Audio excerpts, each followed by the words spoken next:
আমার বললো যে দেখো বেশি চিল্লাচিল্লি বা বেশি জোর দেখো এই জায়গাতে তুমি বেশি কিছু করতে পারবে না। এছাড়া ওইদিকে যে মানে সব মেয়ে, তারপর যে কাস্টমার আসতো সবগুলো বাঙালি। আমার উদ্দেশ্য শুধু এইটুকুই যে আমি যেভাবে মানুষের হাতে পড়ে বাইরে গেছি, হয়তো আমাদের দেশে থেকে এরকম অনেকেই যায়, এমনকি মানে যাওয়ার পরবর্তীতে যাতে এরকম পরিস্থিতিতে কেউ মুখোমুখি না হয় বা দেশে থেকে যাওয়ার আগে একটু যাচাই করে যায়। রাইট, খেয়াল রাখবেন যে আখির আগে আমি এরকম বেশ কয়েকটা এপিসোড প্রচার করেছি, যেটা আপনারা ঢাকা এফএম এর ইউটিউব চ্যানেলে গেলে কিংবা আমার আরজিকে বিয়া যে চ্যানেলটি আছে ওখানে গেলেও আপনারা পাবেন। মালয়েশিয়া ফেরত এক ভাইয়ের কথা আমরা বলেছিলাম, দুবাই ফেরত নাকি ওমান ফেরত এক ভাইয়ের কথা আমরা ওখানে বলেছিলাম। কিন্তু এই প্রথম কোনো একজন নারী যিনি এভাবে আপনাদেরকে সোশ্যাল মিডিয়াতে নিজেকে ফেস করে স্বেচ্ছায় সজ্ঞানে নিজের কথাগুলো এখানে বলতেছেন, এবং সেদিক থেকে এটা একেবারেই ইউনিক। কজ আসলে আমাদের যে সামাজিকতা, সেই সামাজিকতার প্রেক্ষাপটে এইভাবে আসলে নিজেকে ফেস করে, নিজেকে হাইড না করে নিজেকে প্রেজেন্ট করা, এটা অত্যন্ত সাহসের ব্যাপার, এবং সেই জায়গাটা থেকে উনি আসলে লক্ষ লক্ষ মানুষকে সচেতন করতে এসেছেন। সুতরাং এই পার্সপেক্টিভ থেকে আমরা যেন গল্পটাকে দেখি। তো আগে আমরা শুরু করি একেবারে ছোটোবেলা থেকে, যেখান থেকে বলার আছে। আমরা এক ভাই চার বোন, আমি সবার ছোট। আমার বয়স যখন 7 তখন মা মারা গেছে। তারপর আমরা ভাইয়ের কাছে চলে গেলাম, আমি আর আমার সেজো বোন। আপনার বয়স যখন 7 তখন মা মারা গেল। হ্যাঁ। বাবা কি করতেন? বাবা তখন এমনিতে একটা ফ্যাক্সিলিটির দোকান ছিল, আর ভাইয়ের ব্যবসা ছিল প্লাস্টিকের। এটা কি ঢাকার মধ্যেই? হ্যাঁ, ঢাকা। তো ওই ছোটবেলাতে আপনি ঢাকা শহরই দেখেছেন আর কি। হ্যাঁ, কিন্তু আপনাদের জন্ম আদিবাড়ি, সবকিছু ঢাকাতে। আদিবাড়ি কোথায়? আদিবাড়িটা কি মানে আপনাদের জন্মস্থান কোথায়? জন্মস্থানে ঢাকাতে, ইসলামাবাদ। আপনার বাবার আদিবাড়ি কোথায়? Maybe Bikrampur. Maybe Bikrampur, but আপনি শিওর না। ওকে, ঠিক আছে। তো মা 7 বছর বয়সে মারা গেল। হ্যাঁ। তারপর ভাইয়াদের সাথে আমরা চলে আসলাম, ভাইয়ের কাছে ছিলাম। তো ভাবিটা আর কি একটু অন্য রকম টাইপের থাকাতে তাদের সাথে আমাদের আর কি সবসময় ঝগড়া থাকতো। তারপর বাবা আমাকে আর আমার বোনকে নিয়ে আলাদা হয়ে গেল। তারপরে 6 বছরের মতো ছিলাম আমরা বাবার সাথে। থাকার পর যখন আমার সেজো বোনের বিয়ে হয়ে গেল, তখন বাবা দেখতেছে, তখন আমি ক্লাস 7 বা 8 পড়ি। তখন তারা আমার পক্ষে রান্নাবাড়া করা বা একটা সংসারের কাজ ধরে রাখাটা সম্ভব না, খুবই ডিফিকাল্ট। হ্যাঁ। তারপরে মানে ফুপু বড়া পরে সবাই মিলে বাবাকে বিয়ে দিল। তারপরে যখন সৎ মা আসলো, সে খুব ভালো, মানে সৎ বলতে আর কি যা হয়, ভালোর মধ্যেও তো কিছুটা খারাপ থাকেই যায়। তারপরে দেখা যাচ্ছে সবসময় একটু রাগারাগি করতো, আবার মাঝে মাঝে খুব ভালো ব্যবহারও করতো। তারপরে ওনাদের সাথে মানে অত একটা মানে ম্যাচ করা যেত না, উনাকে টোটালি সহ্য করতে পারতো না। তখন বাবারে একটু বয়স হয়ে যাওয়াতে ভাইয়ার যে বিজনেসটা ছিল, ভাই ওটার মধ্যে বাবারে নিয়ে গেল। কিসের বিজনেস ছিল? প্লাস্টিকের। প্লাস্টিকের যে বোল, বালতি, হরেক মাল এগুলো আছে না, এগুলো ভাইয়ের নিজস্ব মেশিন ছিল। ওগুলো বানাতো? হ্যাঁ, ওই ইসলামবাগেতে দোকান ছিল, ওটা আর কি মাই তৈরি করে দিয়ে গেছিল। আচ্ছা আচ্ছা। তারপর ওখানে নিয়ে গেলো বাবারে। দেখা যাচ্ছে সবাই মালগুলা দিত, বাবা ওদিকে টাকাতগুলো আর কি সে নিজে উঠায় আনতো। আচ্ছা। তো ওইখান থেকে মানে আমার ওটা পছন্দ হতো না যে বাবা আমার খুব আদর করতো, আর আমি তো সবার ছোট ছিলাম। তো এগুলা নিয়ে খুব ঝগড়াঝাটি হতো। এক পর্যায়ে পার্লারের কাজটা শেখাটা আমার খুব শখ ছিল ছোট থেকেই। আচ্ছা, তো বয়স কত তখন যখনকার গল্পটা আপনি এই মুহূর্তে বলছেন? কোন ক্লাসে পড়েন? 8 ক্লাস 8-এ পড়েন। হ্যাঁ। ওকে, আমি আবারও বলছি সবাইকে যে আজকের এই গল্পটা এটা খুব গুরুত্বপূর্ণ, একটা সোশ্যাল মেসেজ আছে এখানে। সচেতনতার জায়গাতে উনি যে কথাটা বলেছেন যে ওনার মতো করে যেন কেউ কখনো বিদেশে পাড়ি না জমায়, বুঝতেই পারছেন গল্পটার ধরনটা আজকে একটু খুব সেন্সিটিভ। সেই জায়গাটা থেকে আমি বলবো যে টানবেন না, আপনারা না টেনে পুরো গল্পটা শুনবেন কমপ্লিট মেসেজ পাওয়ার জন্যে। ওকে। তারপর মানে যখন ভাইদের বাসায় ছিলাম, আলাদা হওয়ার আগে থেকে মানে পার্লারের কাজটার প্রতি আমার খুব ইন্টারেস্ট ছিল শেখার জন্য। তো বড় পরে সবাই সবসময় না করতো যে মানে পার্লারের মেয়েদের মেবি সবাই খারাপ কমেন্টস করে, আর আমাদের ফ্যামিলিতে সবাই খুব পর্দা করে, একটু ভালোভাবে চলাফেরা করতে, এর জন্য কেউ আর কি সাপোর্ট করেনি পার্লারের কাজটা শেখার জন্য। তো তারপর আর শেখা হলো না। যখন আব্বা বিয়ে করলো, তাদের সাথে ছিলাম, নিজের মতো করে চলতাম, কখনো বাবাও কিছুতে বাধা দেয়নি, আর আম্মা তো সতই ছিল, সেও কখনো কোনো কথা বলতো না। ক্লাসমেট ছিল একটা, ক্লাসমেটের মা একটা পার্লার নেওয়ার পর ও বললো যে আমাদের এখানে আসলে হয়তো কিছুটা কাজ শিখতে পারবা। আর আমার মানে পার্লারের কাজের খুব ইন্টারেস্ট ছিল, তো ট্যালেন্টটা খুব ভালো ছিল। মানে কাজ যে শিখছে আমার কারোর হাতে ধরে কাজ শিখিয়ে দিতে হয়নি, মানে আমি চোখ দিয়ে একবার দেখছি যেটা সেটাই করতে পারছি। তো ওদের পার্লারে যাওয়ার পর 6 মাসের মতো ছিলাম। মানে ওরা মামে ছিল একটু খারাপ টাইপের, মানে পার্লার ছিল নামে আর কি, নর্মালি যেটা মানুষ মনে করে ওরা সেটাই করতো। যখন বুঝতে পারলাম ওই পার্লার থেকে চলে আসলাম। আসার পর বাড়িতে ছিলাম, থাকার পর মানে একটু ফ্রেন্ডদের সাথে এদিক ওদিক ঘোরাঘুরিতে মানে মন মানসিকতা একটু অন্যরকম হয়ে গেল। কেউ তো কোনো কিছু তো বাধা দেয়ই না। মানে পার্লারে আপনার সামহাও ভালো লাগেনি আর কি? পার্লারটা ভালো লাগেনি, মানে ওদের চলাফেরাটা বা ওদের কাজকর্মটা ভালো ছিল না, এর জন্য এখান থেকে চলে আসলাম। তারপর এক রোজার ঈদে নিউ মার্কেটে পার্লারে চুল রিবোল্ডিং করতে গেলাম। ওইখানে একটা আপু বললো যে আপনাদের যদি পার্লারের কোনো মেয়ে জানা থাকে, ফুল বিউটিশিয়ানও যদি হাফ হয় তা তো চলবে, আমাদের এখানে আসলে আমরা কাজ শিখে নিই। তখন আমার মাথায় কথাটা টাচ করলো যে আমিও তো কিছুটা কাজ জানি। আর নিউ মার্কেটে একটা মানে ওইসব জায়গাতে কাজ শিখতে গেলে অনেক টাকার প্রয়োজন হয়, অন্তত পক্ষে 20 থেকে 30,000 টাকা অগ্রিম অ্যাডভান্স করতে হয় কাজ শিখতে হলে। আর যেহেতু সে হাফ বিউটিশিয়ান খুঁজতেছে, আমি কিছুটা কাজ জানি, তাহলে আমি এ জায়গায় একটু কথা বলা দেখি। তারপর উনি বললো যে যদি চেনা পরিচিত কেউ থাকে দিতে পারো। তা আমি বললাম যে আমি কাজ জানি, আমারে রাখবেন। পরে বললো কি কি পারো তুমি?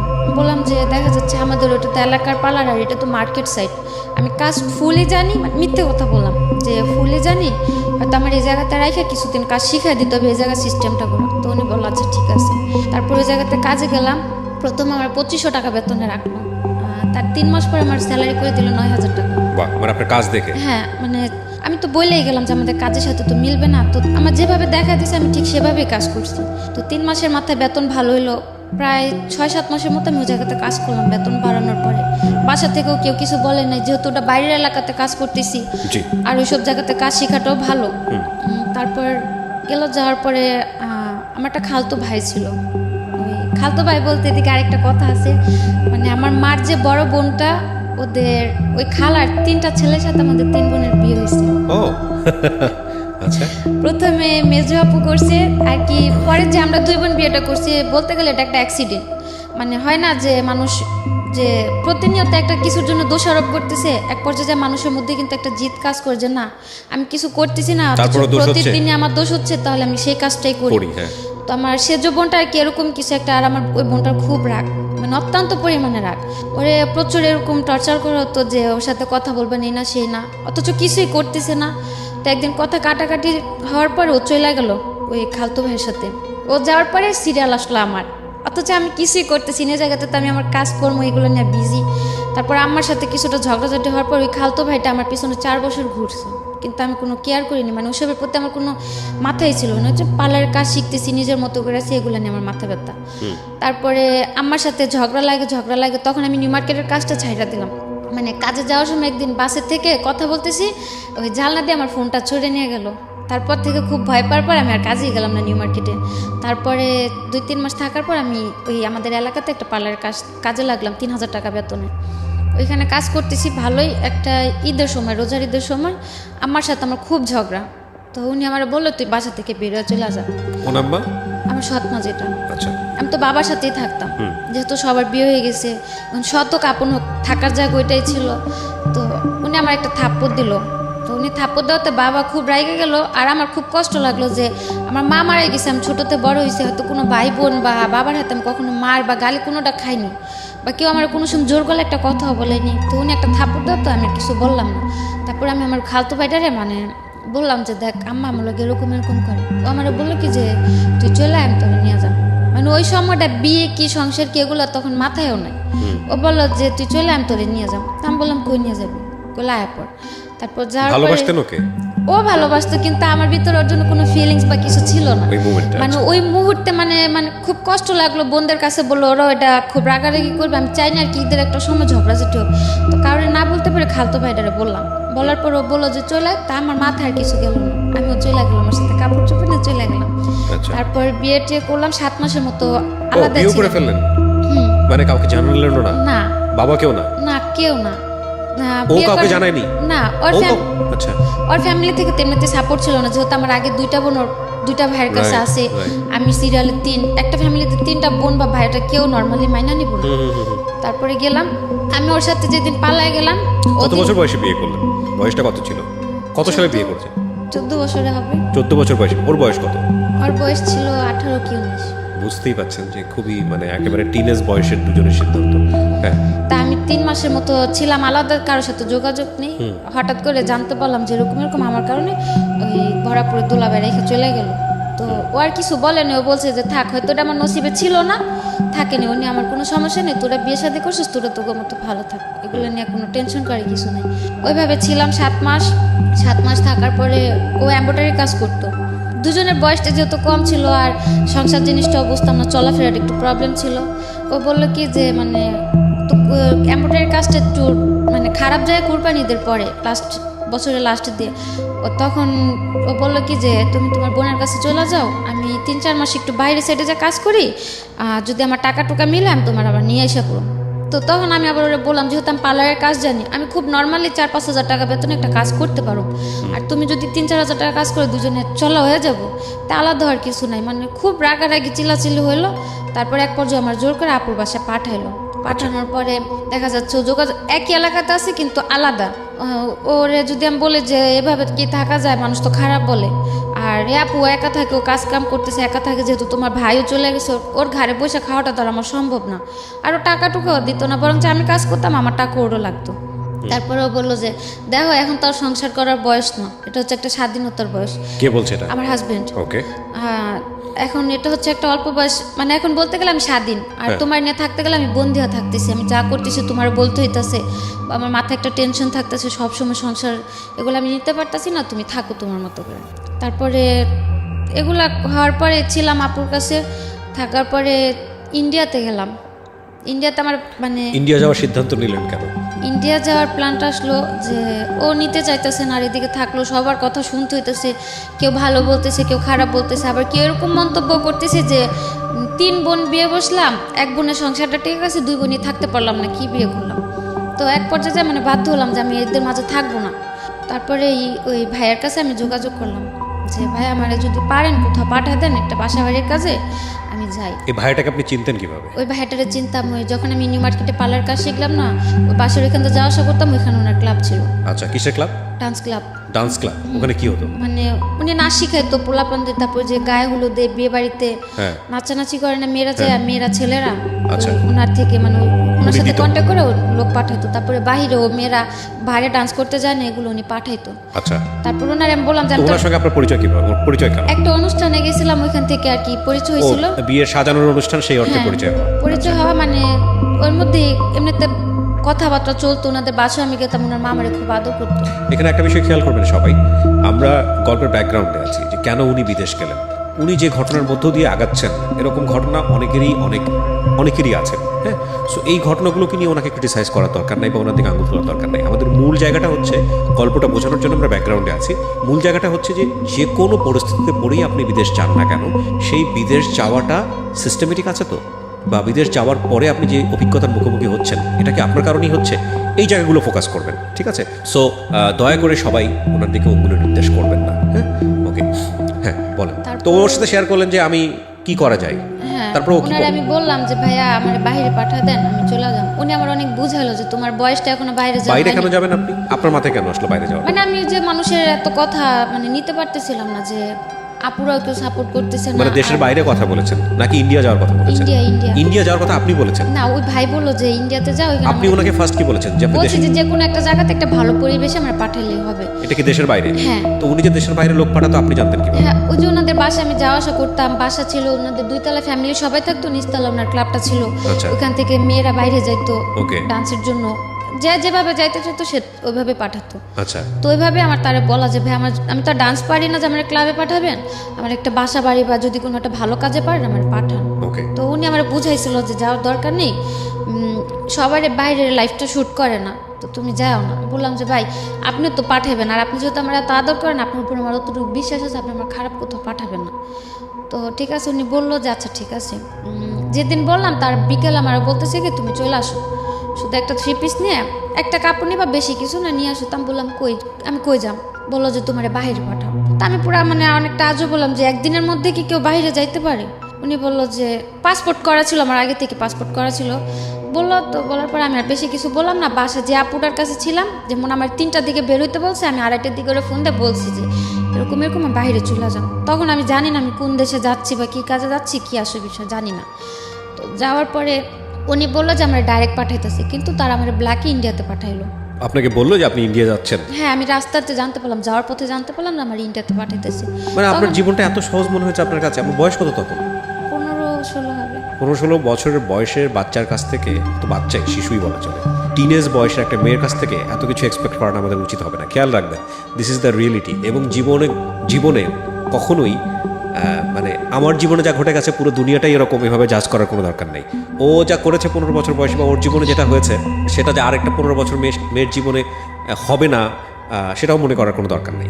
এখানে খেয়াল রাখবেন এটা ওর জীবনের জন্য সত্য। যে কোনো ঘটনাই হোক না কেন, যেটাই হোক না কেন, ও দেশের বাইরে যাওয়ার জন্য ট্রাই করেছে, যার মাধ্যমেই হোক না কেন, সেটা সে ভুল করেছে না শুদ্ধ করেছে সেই জাজমেন্টে যাওয়ার দরকার নাই, কারণ এরকম ব্যাকগ্রাউন্ড অনেকেই আছে বাংলাদেশে।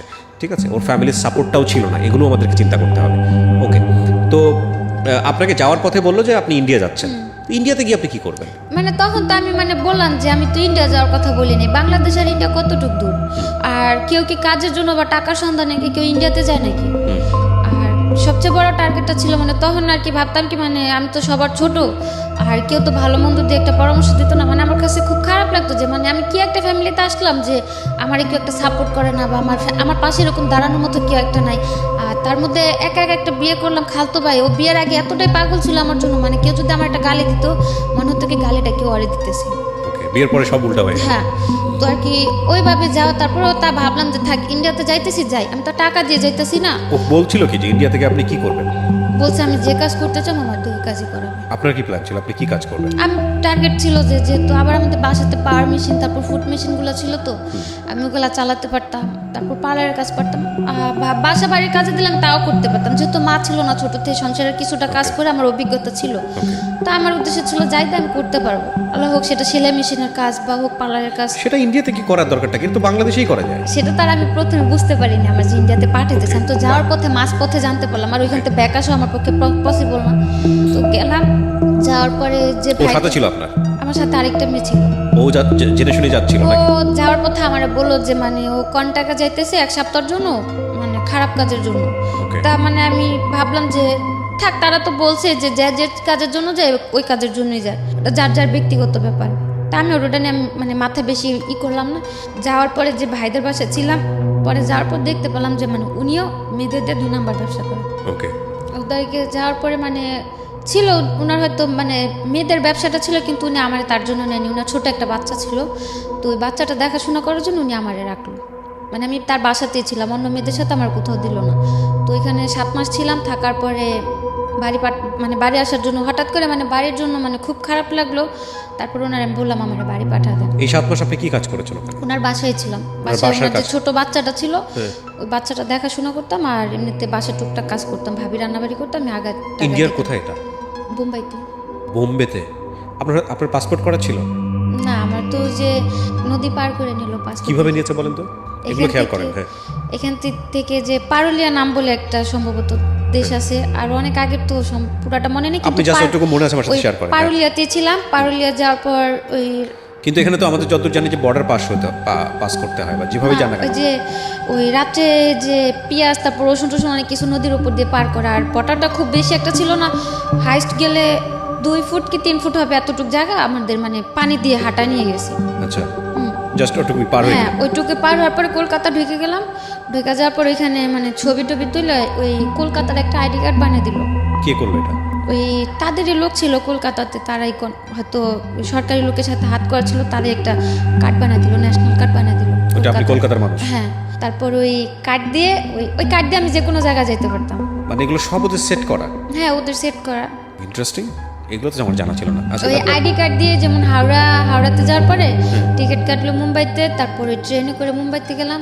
ওই আইডি কার্ড দিয়ে মুম্বাইতেও মানে রিল্যাক্সে থাকলাম, কোনো প্রবলেম হলো না। ওকে, একটা জিনিস খেয়াল রাখবেন, এখানে this is very non investigated show. তো সেই জায়গা থেকে আমরা সরজমিনে এটা ইনভেস্টিগেট করিনি, সেই জায়গা থেকে ওর কথা আপনারা বিশ্বাস করবেন কি করবেন না সেটা একান্তই আপনাদের বিষয়। 1 আর 2 নম্বর হচ্ছে যেহেতু এটা নন ইনভেস্টিগেটেড, সুতরাং আপনারা দেখবেন যে অনুষ্ঠানের শুরুতে একটা ডিসক্লেইমার দেওয়া থাকে। সো আমরা চাচ্ছি না মানে আমাদের যিনি গেস্ট থাকেন তার কোনো পার্ট কোনো কিছু লিগেলি স্বীকারোক্তি হিসেবে নেওয়া হোক। সো এটাকে জাস্ট একটা লার্নিং হিসেবে নেওয়ার জন্যই আমরা প্রচার করছি। বাট এই ইনফরমেশনগুলো উনি যেটা বলছে সেটা সত্য না মিথ্যা সেটা আমাদের যাচাই না করেই আমরা প্রচার করছি, বিশ্বাস করাটা আপনার দায়িত্ব। ওকে, তারপর ওই ভাইয়ের বাসায় ছিলাম 7-8 মাস ছিলাম, খুব আদর করতাম, হয়তো তার কারণে বাড়ির কারো কথা মনে পড়তো না, বা ওই বয়সটাতে ফ্যামিলি থেকে দূরে মানে অন্য একটা দেশে যাওয়াটা খুব টাফ, সেটা এখন বুঝি, তখন হয়তো বুঝি নাই। তারপর ছিলাম, থাকার পরে বাসায় পাঠিয়ে দিতে বললাম, ওনারা আমার পাঠিয়ে দিল 7 মাস পরে। হ্যাঁ, পাঠিয়ে দিল, ওদিকে আমার কোনো প্রবলেম হয়নি। তারপর আসার পরে ওই যে বোনটা ছিল মেজো, যে বোনটা মানে আমার হাজবেন্ডের বড় ভাইয়ের সাথে যে বোনটার বিয়ে হলো, ওই আপুর বাসাতে যাই উঠলাম। ওই বাবার বাসাতে যে পালাই গেলাম, তারপর থেকে আর বাবার বাসা আমার মানে হয়তো এমনিতে দেখা সাক্ষাৎ করতে গেছি, আজ পর্যন্ত ওই বাসায়, হ্যাঁ ওই বাসায় আজ পর্যন্ত 1 রাত কাটাই। আজও পর্যন্ত না। তো এই যে ভাইয়ের বাসায় আসলাম, ওনার তো ছোটো ভাই ছিল আমার হাজব্যান্ড, ওই ভাই আমার বাসায় তোলার আগে জিজ্ঞেস করলো যে তোমার যে আমি বাসায় তুলুম, তুমি কি আমার মুখটা রাখবো ওই জায়গায়, আমার বাড়ির কাছে আবার চলে যাবে, যদি চলে যাও তাহলে আমার বাড়ি একদম মানে যাওয়ার পথে সালাম করে যাবে, আর কোনো দিন এদিক ফিরে তাকাবো না। এটা আপনাকে কে বলছে? মেজুয়াপুর হাজব্যান্ড। মেজুয়াপুর হাজব্যান্ড, সেও তো আপনার খালাতো ভাই? হ্যাঁ, ওই আমার হাজব্যান্ডের বড় ভাই বললো, যেহেতু ওনার ছোট ভাইয়ের সাথে একটা অ্যাক্সিডেন্ট হয়ে গেছে, এখন উনি আমার জায়গাটা দিব, তো ওনারটা কথাটা হচ্ছে যে তুমি আমার মুখটা রাখো, আমার ফ্যামিলির কাছে আমার তুমি নত করো না। ঠিক আছে, আমি বললাম আচ্ছা ঠিক আছে। তো যাওয়ার 3 দিন পর ওই আমার হাজবেন্ড খুব মানে পাগল হয়ে গেল নেওয়ার জন্য। তারপরে অনেকদিন পরে দেখেছে। হ্যাঁ, তারপরে আমি বললাম যে আমি একা তোমার কাছে যাইতে পারবো না, যদি তুমি তোমার ভাই বোন নিয়ে আসে আমার নিয়ে যেতে পারো আমি যাবো, আমি একা যেতে পারো না। তারপরে ওর যে বড় 2টা বোন ছিল, বড় 2 বোন ওই ভাইরে বুঝাইলো যে থাক, বিয়ে শাদী করছে, সংসার করে খেতে পারলে আঙ্গ কি, হয়তো এখন যদি আমরা না করি পরবর্তীতে এগুলো নিয়ে একটা পর্যায়ে জাঙ্গ দোষারোপ করবো, তার চেয়ে থাকুক না, সমস্যা কি। তো সবাই রাজি হওয়ার পরে গেলাম আমি ওর কাছে। আমি আমার ননাসের সাথে এক বাসাতেই ছিলাম, যে দূরে থাকলে হয়তো আবার একটা আকাম কুকাম করবো, তাই আপারা ওদের সাথেই রাখলো যে যাক ছোট মানুষ দুইজন। ও আপনাকে জিজ্ঞেস করলো না আপনি 7 মাস কই ছিলেন? হ্যাঁ, সবাই জানতো তো। আচ্ছা, যাওয়ার পর সবাই জানতে পারলো না যেহেতু আমি 7টা মাস বাড়ি থেকে নিখোঁজ। কিন্তু সন্দেহ হওয়ার কথা না আপনি এই ধরনের একটা না, কাজে যেহেতু বাইরে? আমি ভালো হালে ছিলাম, সবার সাথে কন্টিনিউ যোগাযোগ হতো। আপনার হাজবেন্ড আপনাকে বিশ্বাস করেছে? হ্যাঁ করেছে। আর যে ভাইয়ের বাসা ছিলাম আমাদের বাসার পাশে তার বাসা ছিল ইন্ডিয়াতে? বাংলাদেশে, মানে বাংলাদেশে তো তাদের বাড়ি আছে, ওই ভাইয়া বাঙালিই ছিল। ওকে। মানে আমাদের বাসা থেকে হাইস্ট গেলে 10 থেকে 15 মিনিট তাদের বাসা। ওকে। আর কিন্তু এখানে আপনি বলছেন যে মুম্বাইতে আপনি ছিলেন? হ্যাঁ, মুম্বাইতে তারা এখান থেকে ওইখানে যা ব্যবসা করতেছে, Okay. বাংলাদেশ থেকে ওখানে যা শিফট হয়েছে। Okay. তো তাদের ফ্যামিলি বাবা মা সবাই ঢাকাতেই থাকে আমাদের বাসার পাশে। Okay. তো আসলাম, আসার পর আমার নিল, গেলাম, যাওয়ার পরে ও ভালোই কাজ কাম করতেছিল, আমি একটা পার্লার জব নিলাম। তার মধ্যে দিয়ে যে বাইরে ছিলাম বা ও যে তার স্বাধীনতা দরকার ছিল, ওর মধ্যে সে ওই যে ইয়াবা টিয়াবা এগুলোর মধ্যে জড়াই গেল আমার হাজবেন্ড। তো আমি যখন গেলাম তখন তার জানতাম না। যাওয়ার পরে মানে 2-1 দিন পরে পরে মানে ওইসব নেশাগুলোতে ধরে, তারপর খুব মানে ই করতো। আমি বুঝাইতাম যে তোমার তো এটা একটা বয়স না নেশা পানি করার, যেহেতু আমিও খুব ছোট ছিলাম, বোঝানোর মতো আমার তেমন একটা জ্ঞান ছিল না। তারপর খুব বুঝাইতাম, একটা পর্যায়ে দেখা গেত রুমের ভিতরে এগুলা করতো। আচ্ছা। করতো তো ভালো কথা, ও তো ইয়াবা খেলে তো সারা রাত ঘুম আসে না, ও তো খাইতো পারতো, সাথে আমারও খাওয়াতো। যেহেতু ও সারা রাত জায়গা থাকবো, আমি ঘুমায় থাকুম, কি করবো, জাগ না থাকলে তো দুজনে বসে বসে কথা বলতে পারবো। তো গেল এরকম করতে করতে, যখন মানে একটা আপনিও খাইতে বাধ্য? না, মাঝে মাঝে দেখা যেত বাধ্য করতো, যখন মানে খুব জড়াজড়ি করতাম তখন বলতাম যে যদি আরেকবার কিছু বলো তাহলে হয়তো আমি তোমার আপুরে ডাক দেবো, পাশের রুমেই আছে, বেশি দূরে নেই। বা মাঝে মধ্যে দেখতাম যে হ্যাঁ আমি ঘুমাই গেলে সারা রাত তো একা একা বসে থাকে, ফোর্স করতেছে খুব ভাবে, তখন হয়তো ওর সাথে আমার ওইগুলোতে জড়াই নিত। আচ্ছা। তো এক পর্যায়ে যখন মানে খুব গভীরভাবে এগুলো করলো, মানে কন্টিনিউ চলে, প্রতিদিনই ঘরের ভিতরে এগুলো চলে, কোনোভাবে স্টপ করতে পারতেছি না। আস্তে আস্তে মানে ওর ব্যবহার আচরণ খুব খারাপ হয়ে গেল। মানে বলতে গেলে এক প্রকার মানুষ বলে না নেশাখোরের ব্যবহার আর কি থাকতে পারে, ওইরকম। তারপরে আবার ঝগড়া লাগার পরে এবার আমার বোনেরাই বললো যে ওর কাছে রাখবো না। তখন বাসায় টুকটাক সবাই জানলো যে নেশা পানি করে, কাজ কাম ঠিক মতো করতেছে না, আবার আমি কাজ করতেছি সেই টাকাগুলো নিয়েও নেশা করতেছে। তারপর আপুরে আমার নিয়ে আসলো, আসার পর 7 মাস ছিলাম বোনেদের কাছে। ওই 7 মাসই প্রতিদিনে আমি ওরা ফোন দিয়ে বুঝাইছি যে আসো তুমি একটা কাজ কাম করো, আমিও করি, যেহেতু আমার মা নাই, আমার থাকার মতো একটা জায়গাও নেই ওরকম, বা আমার কেউ সাপোর্ট করারও কেউ নাই। আর কিছুদিন পর পর এরকম এক হইতেছি, আবার দূরে যেতেছি, বোনের কাছে এসে থাকতেছি, এগুলো তো ওরাও ডিস্টার্ব হইতেছে, আমার সাথে খুব খারাপ ব্যবহার করতেছে। আজকে আমার মা থাকতো, তুমি আমার ফেলাই দিছো, আমার মা আমার আগলায় নিত, কিন্তু আমি তো সে সাপোর্টগুলো কোথাও পাইতেছি না। বোনেদের কাছে টাকা দিয়ে থাকতেছি, কিন্তু ওরা খুব খারাপ ব্যবহার করে, উঠতে বইতে কথা শুনতে হয়।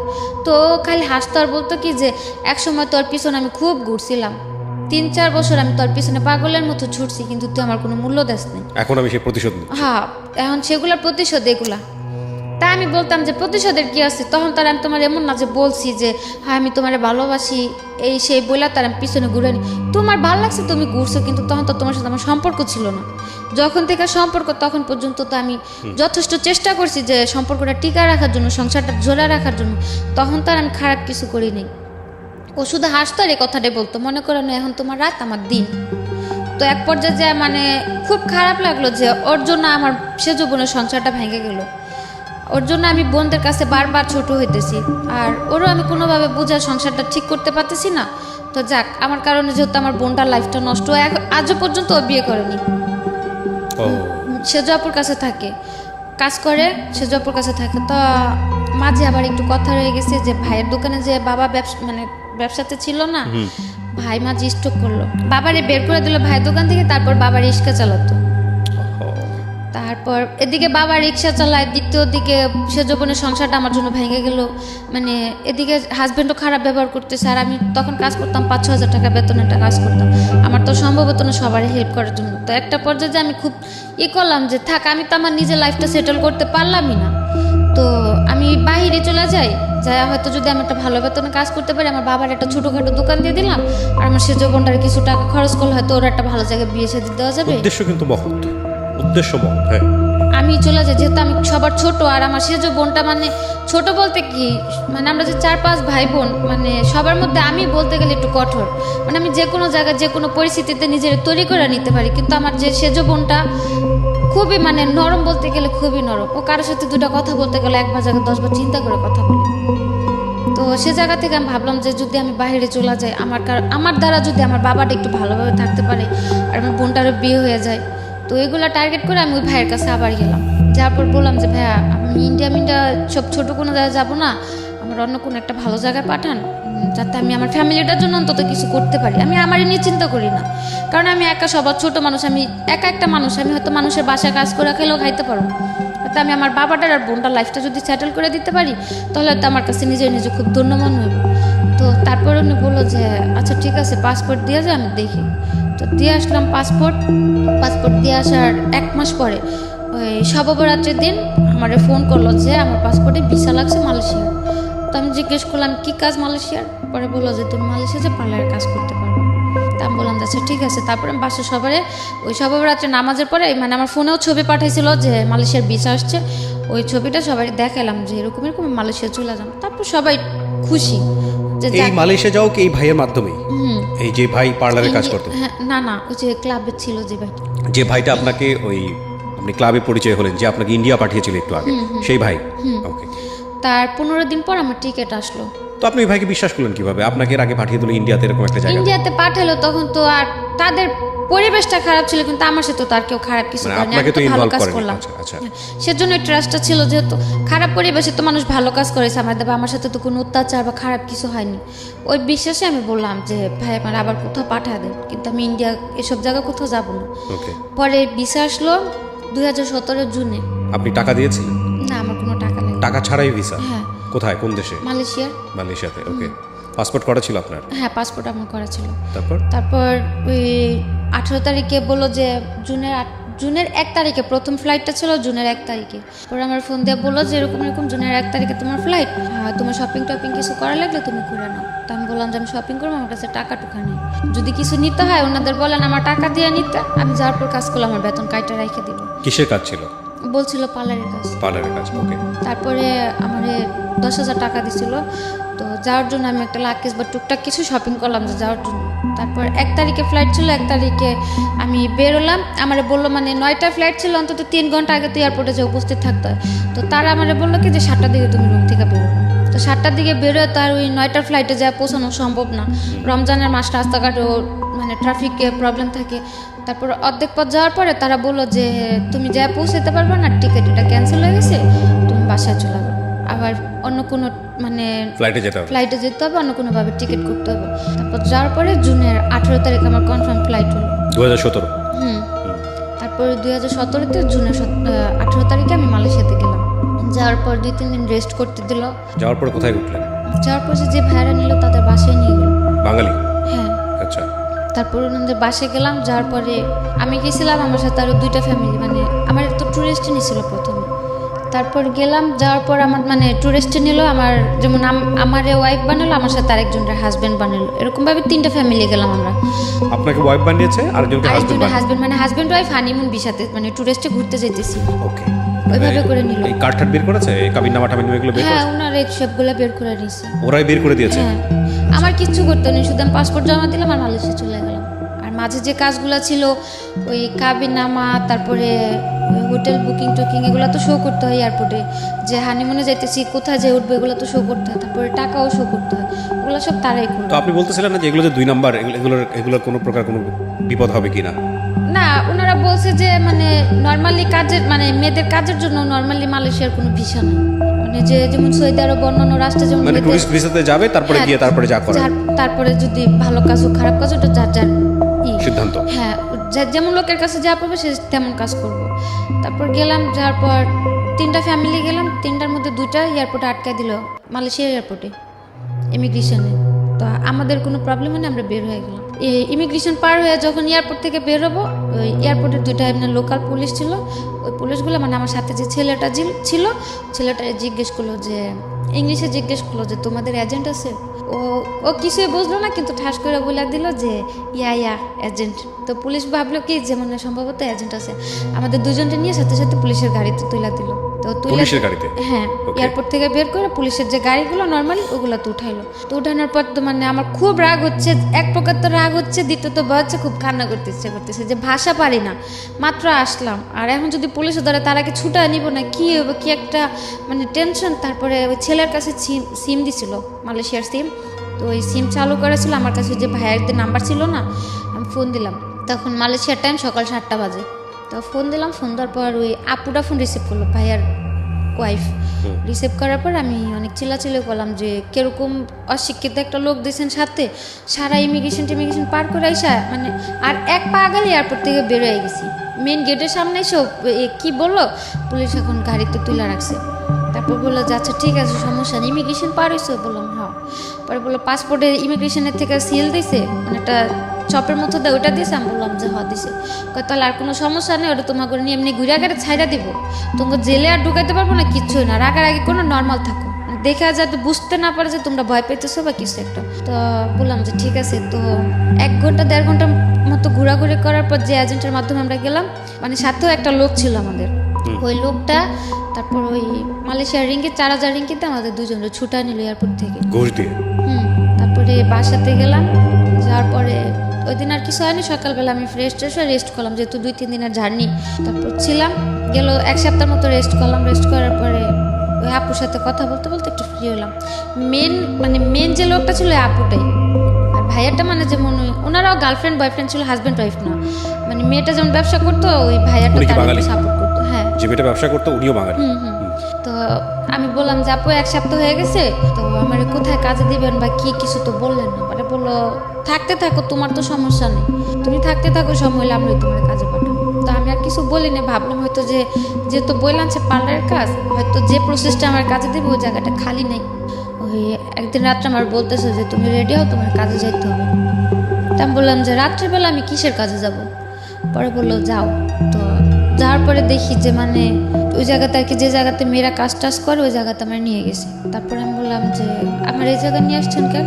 পরে বললো কেন তোমার কি বলেনি তুমি কি কাজে আসছো? আমি কো আপু তো আমি যে আজকে 1 সপ্তাহ 2 সপ্তাহ ধরে ঘরে আসি, আপু আমার একবারের জন্য বললো না যে আখি তুমি এই কাজটা করবা, বা আমার দেশে তো বইলা পাঠালাম পার্লারের কাজ করবো, তো এটা আমার কি জায়গাতে নিয়ে আসলেন? পরে বলতেছে এটা message centre. Massage centre? Okay. তো আমি বললাম ম্যাসেজ সেন্টার, তো আমি তো ম্যাসেজ টাসেজ করতে পারি না, পার্লারের কাজ দিন, আমার ম্যাসেজ সেন্টার আনবে কেন? পরে বললো যে চুপচাপ থাকো এই জায়গাতে, অন্তত কোনো ক্যাচাল করো না, ভালো হবে না। ওই জায়গার বস টসগুলো ছিল চীনা। তো আমি বললাম কেন আমি এই জায়গাতে থাকবো? তো আমি চিল্লাচিল্লি করে উঠে নিলাম। আমার বললো যে দেখো বেশি চিল্লাচিল্লি বা বেশি জোর দেখো এই জায়গাতে তুমি বেশি কিছু করতে পারবে না। এছাড়া ওইদিকে যে মানে সব মেয়ে, তারপর যে কাস্টমার আসতো সবগুলো বাঙালি, সব বাঙালি, নেপালি, পাকিস্তানি এগুলো ছিল। আবার ওই দেশের লোকজনও ছিল, মানে সব মিক্স করা, কোনো এক জাতের কিছু না। তারপর ওই দিন রাত্রে মানে যেহেতু ওই জায়গাতে আমি কিছু করতে পারতেছি না, আমি আর কিছু বললাম না। পরে বাসা আসার পর খুব চিল্লাচিল্লি করলাম যে আমার যাতে এগুলো বলে নেই বা আমি এগুলো করুন না, আমার দেশে পাঠা দেন, আমি এগুলোর জন্য আসিনি, আমার বাড়ি পাঠা দেন। পরে বললো বাড়িতে টাকা দিতে বলতে তোর দেশে পাঠা দেন। মানে এখন বলতেছে বাড়ি থেকে টাকা পাঠাও, তাহলে দেশে পাঠাই দিবে। তো পরে আমি বললাম যে বাড়ি থেকে টাকা দিব, আমার তো বাড়িতে এরকম কোনো পরিস্থিতিও নাই, আমার বাবা চালায় রিক্সা, আর ভাইও তেমন একটা মানে ভালো পর্যায়ে নেই যে আমার কেউ 2-3 লাখ টাকা দিয়ে আমার এখান থেকে নিব। তারপর বললো তাহলে কথা বললো না, এ জায়গা যদি মায়েরা ফেলায়ও দেই তাও মনে করে কেউ কোনোদিন খোঁজও নিতে পারবো না বা আমাদের কিচ্ছু হইব না, তার চাইতে ভালোভাবে কাজ করো, সেটাই তোমার জন্য ভালো হবে। দেখেছেন, যাওয়ার সময় নিয়ে গেছে জামাই আদরে এবং তারপরে বাধ্য করছে প্রস্টিটিউশনে। And the thing is that ওই সময়টা যদি ওখান থেকে চলে আসতে চায় তাহলে টাকা দিতে হবে, এবং কারণ তারা হচ্ছে টাকাটা ইনভেস্ট করেছে, তারা খুব ভালো করে মেয়েটার ব্যাকগ্রাউন্ডটা জানে যে মেয়েটা ফিরে আসতে পারবে না। আমার এই অনুষ্ঠানটা একেবারে প্রান্তিক পর্যায় থেকে শুরু করে সারা বাংলাদেশের মানুষ এই অনুষ্ঠানটা দেখে। সো আমি মনে করি বিশেষ করে মেয়েরা যারা আছেন, যারা বিদেশে যান, এইভাবে যান, তারা আজকের এই অনুষ্ঠানটা অনেকবার দেখবেন, একবার দেখবেন না, অনেকবার দেখবেন। Because the story just began, গল্পটা শুরু হয়েছে মাত্র। তারপর কি হলো? তারপর এগুলা বলার পরে মানে খুব কান্নাকাটি করলাম, মানে কি করলাম। তারপরে ওনারা বললো যে দেখো এখন কান্দাকাটি করে এদিকে নাটক করে লাভ হবে না, সুস্থ মতো কাজের জায়গা দিয়ে কাজ করবা, কোনো রকম কোনো ফাজলামো বা কিছু করার চেষ্টা করবা না। তারপরে আমি বললাম যে দেখেন ভাই আপনাকে, আচ্ছা ঠিক আছে আমি কাজ করুম, আপনাদের কতদিন কাজ করে দিলে আপনাদের টাকা শোধ দেবো, আরে তাও আমার মানে কতদিন পর আমার বাড়ি পাঠা দিবেন। পরে বললো যদি কমও করে অন্তত 6 মাস করতে হবে। তারপরে মানে অনেকভাবে মানে ম্যানেজ করার চেষ্টা করছিলাম যে হয়তো আমার আরও অল্প কিছু দিনের মধ্যে যাতে পাঠায় দেয়। তো আর তখন তো আমি ওই জায়গায় কাজের বা টাকার হিসাবটাও বুঝতাম না। তারপর বললো যে এত টাকা, মানে এখন আমার খালি হিসাব দেখাইতেছে যে এই জায়গায় এত টাকা খরচ হয়েছে, ওটা খরচ হয়েছে, এগুলো দিতে হইব না, এগুলো তো তোমার বাপে দেয়নি টাকাগুলো, আমাদের খরচ হয়েছে টাকাগুলো তো দিয়া যাইতে হইব। তারপর আর কিছু বললাম না, যেহেতু আমার আর করার মতো কোনো পথ নেই। আর কথা বলতে গেলেই বলে যে, আর নিজের চোখেও দেখতাম মানে মেয়েদের এত বাজে পরিমাণে মারধর করতো, মানে বলার বাইরে। ওইগুলো দেখলে যে কোনো মানে যারা ভয় পায় বা মারধর খায় অভ্যাস নেই, যে কোনো মেয়ে ওই ভয়তে আলা যা করতে বলবো তা করতে রাজি হবো। এই মারধর কি বাঙালিরাই করতো? হ্যাঁ, বাঙালিরাই, মানে যে যাদের কাছে যাইতো ওদের কাছ মানে ওরাই মারামারি করতো। আমি যে জায়গা ছিলাম ওই জায়গাতে তেমন করে মারামারি দেখি নাই আমি, কিন্তু যে জায়গায় কাজে দিছিল ওই জায়গাতে সকালে কাজে গেলে দেখতাম যে কোনো মেয়ে আসছে গাল কাইটে গেছে, চোখের দিক দিয়ে কালো হয়ে আছে, কারোর খুচুন পোড়া দিয়ে লাগাই দিছে, মানে ওই যে রান্না করে খুন্তি আছে না, ওই খুন্তি দিয়ে, হ্যাঁ ওগুলা পুরে লাগাই দিছে, কারোর মাইরে মাথা ফাটায় রাখছে। মানে ওগুলা দেখলে আরো ভয় করতে যে বাসায় যা যদি আমি আরো মানে এগুলা নিয়ে চিল্লাচিল্লি করি, যদি আমারও এরকম মারে, আর আমি যে হালে আছি, আমি তো বাড়িতে ফোন দা যদি এগুলা বলি বা দেখে তো ডাইরেক্ট মানে মানে খুব খারাপ পর্যায়ে চলে যাবো, ওরা কিছু করতে পারবো না, বাড়িতে একটা টেনশন থাকবো। আর শুধু শুধু টেনশন দিতে লাভ নেই, এমন হতো আমি বললো টাকা দিয়ে আমার নিতে পারবো, তাহলে হয়তো আমি জানাইতাম। যেহেতু আমার কোনো দিকই নাই আর ওগুলো দেখে খুব ভয় করতো, এর জন্য মানে কারোর কিছু বলতাম না, আমি চুপচাপ কাজ করতাম। প্রথম মাস গেল, যাওয়ার পরে মানে কাজ করলে খুব আদর করতো, বা যদি বলতাম যে আপু খুব খারাপ লাগতেছে বা অসুস্থ, আমি কাজে যেতে পারবো না বা কাজ করার মতো পরিস্থিতিতে নাই, তাইলে মানে খুব বাজে ব্যবহার, চিল্লাচিল্লি, বাজে বাজে কথা। তো ওই সব ভয়তে কাজ হয়ে গেতাম না। আমার ব্যাগের মধ্যে সবসময় ব্যথার জ্বরের এই ওষুধগুলো সবসময় কিনা থাকতো। অন্তত পক্ষে প্রতিদিন কাজে যাওয়ার সময় একটা, মাঝে একটা, লাস্টে একটা, প্রতিদিন 3টা ব্যথার ওষুধ আর 3টা জ্বরের ওষুধ আমার ফিক্সড করা ছিল। তারপরে 1 মাস কাজ করলাম। কাজ করার পরে মানে তারা বাংলাদেশে যেরকম মানুষ ইয়াবা খায় না, ওই মালয়েশিয়াতে ইয়াবা না, কিন্তু ওই যে লবণের মতো কিছু একটা আছে, মানে আইস, ওই ইয়াবার চেয়ে তো মারাত্মক। ওটা যদি একটা না কন্টিনিউ কেউ 6 থেকে 7 মাস মানে ওটা সেবন করে, মানে এতে 100% এতে মানে ওই লোকটা মানে পুরো মেন্টাল হয়ে যাবে। এগুলো খাওয়াতো? হ্যাঁ, ওইগুলো ওনারা খাইতো, মানে ওইগুলো খাইলে মানে প্রচুর পরিমাণে কাজ করা যেত। আচ্ছা, মানে কোনো ব্যথা বা কোনো খারাপ লাগা বা কোনো ফিল আসতো না, কিন্তু কাজ করা যেত প্রচুর পরিমাণে। সো আপনাকে এগুলো খাওয়াতে বাধ্য হ্যাঁ, করতো? তারপরে ওনারা বললো যে এটা খায়া দেখো, তোমার কাজ করতে সমস্যা হবে না, এটা ভালো এই সেই। তারপরে কিছু বললাম না, ওই জায়গার মেয়েরা মানে সবাই কম বেশি এগুলা, তারপর বিয়ার, মদ, সিগারেট, এগুলো সবাই নর্মালি খুব করতো। তো এগুলাতে কিছু তো জড়িত ছিলাম না। তারপরে ওটা একদিন করলো, তারপরে ট্রাই করার পর দেখলাম যে হ্যাঁ, এটা খায় তো কাজ করলে কোনো রকম কোনো রিয়াকশন হচ্ছে না শরীরে, বা মানে ওনাদের গালিও শুনতে হইতেছে না, আমার কাজ হইতেছে, আমি তো বাড়িই চলে যাম, আমি বেশি কাজ করতে পারলাম আর আরো জলদি দেশে পাঠিয়ে দেবো। তো ওই হিসাব করে তাদের মতো করে যখন বলতো এটা নিয়ে কাজ করো, ওইভাবে কাজ করতাম, যখন না দিত ওইভাবে কাজ করতাম না। এক পর্যায়ে ওনাদের কথা মতো নিতে নিতে মানে ওটা আমার একটা নেশার মতো হয়ে গেল, এই আইসটা। মানে ওটা ছাড়া আমি এখন থাকতে পারতেছি না। ওহো, মানে নর্মালি কাজ করা আমার পক্ষে সম্ভবই হয় না। আমি কাজের জায়গায় যা দাঁড়াইলেই আমার প্রচুর রাগ উঠা যায়, কেউ কথা বললে মন চায় আমি মাইরা দিই, মানে এরকম পর্যায়ে চলে গেলাম। এখন আমার মানে এখন আর তাদের দিতে হয় না এটা, এখন আমি এটা খুঁজে বেড়াই যে আমার এটা নিতে হবে, নাহলে তো আমি কাজ করতে পারতেছি না। করতে করতে গেল প্রায় 6 মাস গেল। ওই জায়গায় লোকের মাত্রা ছিল, মানে শনিবার আর রবিবার হচ্ছে মালয়েশিয়াতে হলিডে, মানে সাপ্তাহিক ছুটি থাকে। শনিবার অন্তত কমপক্ষে 30টা কাজ করতে হতো, আর রবিবার এমনও দিন যেত, এমনও রবিবার যেত 70টা 80টা এরকম কাজ করতে হতো। আর নর্মালি পার ডে 20টা 15টা 25টা এরকম ফিক্সড করা ছিল। ওখানে কি পরিমাণ মেয়ে, মানে বাঙালি মেয়েরা দেখেছেন আপনি? প্রচুর পরিমাণ, প্রচুর, মানে এক একটা জায়গাতে 15 থেকে 20টা মেয়ে বাঙালি থাকতো। তার মধ্যে আবার 4-5টা যে সবারই কি এরকম যে কেউ করে নিয়ে এসছে? ইচ্ছাকৃতভাবে করতেছে, কেউ হয়তো যে বাধ্য হয়ে যাওয়ার পরে কাজ করতে করতে যখন মানে টাকার হিসাবটা বুঝা গেছে তখন ইচ্ছাকৃতভাবে করতেছে। হয় না, অনেকে ভাবে না যে হয়তো বাধ্য হয়ে খারাপ পথে যেহেতু চলে আসছি আর কি হবে? আর কি হবে, কাজ করে টাকা নিয়ে যাই। হয় না, ওরকম ভাবে অনেক কেউ আছে। কেউ যেমন আমাদের মতো নতুন গেছে, তারা হয়তো কেউ বাধ্য হয়ে মারধর খায়া কাজ কাম করতেছে। হুম, আর তারপর যারা এজেন্ট ছিল, এজেন্টেরাও কিছু কিছু এজেন্টেরাও কাজ করতো, মেয়েদের দিয়েও কাজ তো আপনি করে। এই ছেলেটাকে ফোন দিলেন না, যে বাংলাদেশে যে ছেলেটা আপনাকে পাঠালো, ওকে ফোন দিয়ে বললেন না যে তুমি আমাকে জেনে শুনে এখানে কেন ওনার পাঠালে? আমি বলছি, উনি বললো যে আমার এগুলো বলে নাই। উনিও বাংলাদেশ থেকে অনেক প্রেশার দিল, প্রেশার দেওয়ার পর ওনারাও বললো যে টাকা পাঠা দাও, ওরা পাঠিয়ে দিই, সমস্যা নেই। Nothing is free. আপনাকে মাগনা মাগনা ইচ্ছে নিয়ে গিয়ে আপনাকে একটা সুন্দর কাজ দিবে, এটা মনে করার কোনো কারণ নেই। প্রথম কথা হচ্ছে এগুলো ইলিগাল। আপনি অবৈধভাবে বাংলাদেশ ছেড়ে অন্য দেশে কেন যাবেন, এটা হচ্ছে প্রথম কথা। এটা তো যাওয়াই উচিত না, তাই না? আর আপনি কাজ জানেন, কাজ পারেন, আপনি তো দেশেই কাজ করা উচিত। তারপরেও যাতে এই ধরনের ভুল না হয় সেই জন্যই এই এপিসোডটা। ওকে, তারপর তারপর 6 মাসের কাছাকাছি যখন চলে আসলাম, তখন তো নর্মালি আমিও কিছুটা নর্মাল হয়ে গেছি, যেহেতু আমার 4-5 মাস অভ্যস্ত হয়ে গেছেন। 4-5 মাস যাবত এগুলো করাইতেছে। তখন আমার মাথাও নর্মালি একটা এরকম থিঙ্ক আসলো যে যাক, এ জায়গা তো প্রচুর পরিমাণে কাজ করায়, আর হয়তো আমি যদি তাদের সাথে মানে পয়সা 6 মাসের যেহেতু আমার কন্ট্যাক্ট শেষ হলে যদি আমি তাদের সাথে পয়সা মানে 50-50-তে কাজ করতে পারি, হয়তো আমি যে উদ্দেশ্যটা, বাইরে তো আমার যাওয়ার উদ্দেশ্য ছিল টাকাটা, আর বাইরে যাওয়ার আগে আমি মনে করতাম কি যে মনে হয় টাকা হলে সবার ভালোবাসা কিনতে পাওয়া যায়, বাপ মা হোক ভাই বোন হোক সবারটাই পাওয়া যাবে। দেখতাম মানুষ ভালো মন্দ খাইতে পারলে ভালোভাবে কথা বলে, তা আমি তাই ভাবতাম টাকা দিয়ে বুঝি সবার ভালোবাসা আমি কিনতে পারবো। আমি যদি সবাই টাকা পয়সা দিই, সবাই মনে আমার আদর করবো, আমার সাপোর্ট করবো। যে জিনিসটা আপনার চাইল্ডহুডে মিসিং ছিল, হ্যাঁ ছোটবেলায় আপনি পান। হ্যাঁ, আর তারপর যখন মানে যে কোনো জায়গায় এখনো পর্যন্ত যদি কাউরে দেখি না পোলাপান মানে মাদের সাথে চলাফেরা করে বা মারা যখন বাচ্চাদের আদর করে, মানে এই জিনিসটা ছোট থেকে বুঝি নাই, কিন্তু এখন এটা নিয়ে খুব খারাপ লাগে যে কত মানুষের মানুষ বুড়া হয়ে যায় কিন্তু মানুষের বাপ মার কিছু হয় না। আর আজকে যদি আমার মাটা বাইচা থাকতে হয়তো আমাদের কারো লাইফটি এরকম মানে এরকম ছিন্ন ভিন্ন একটা পর্যায়ে এসে ধার হইতো না, বা আমারও এই সিচুয়েশনগুলোর মুখোমুখি কোনোদিন হতো না।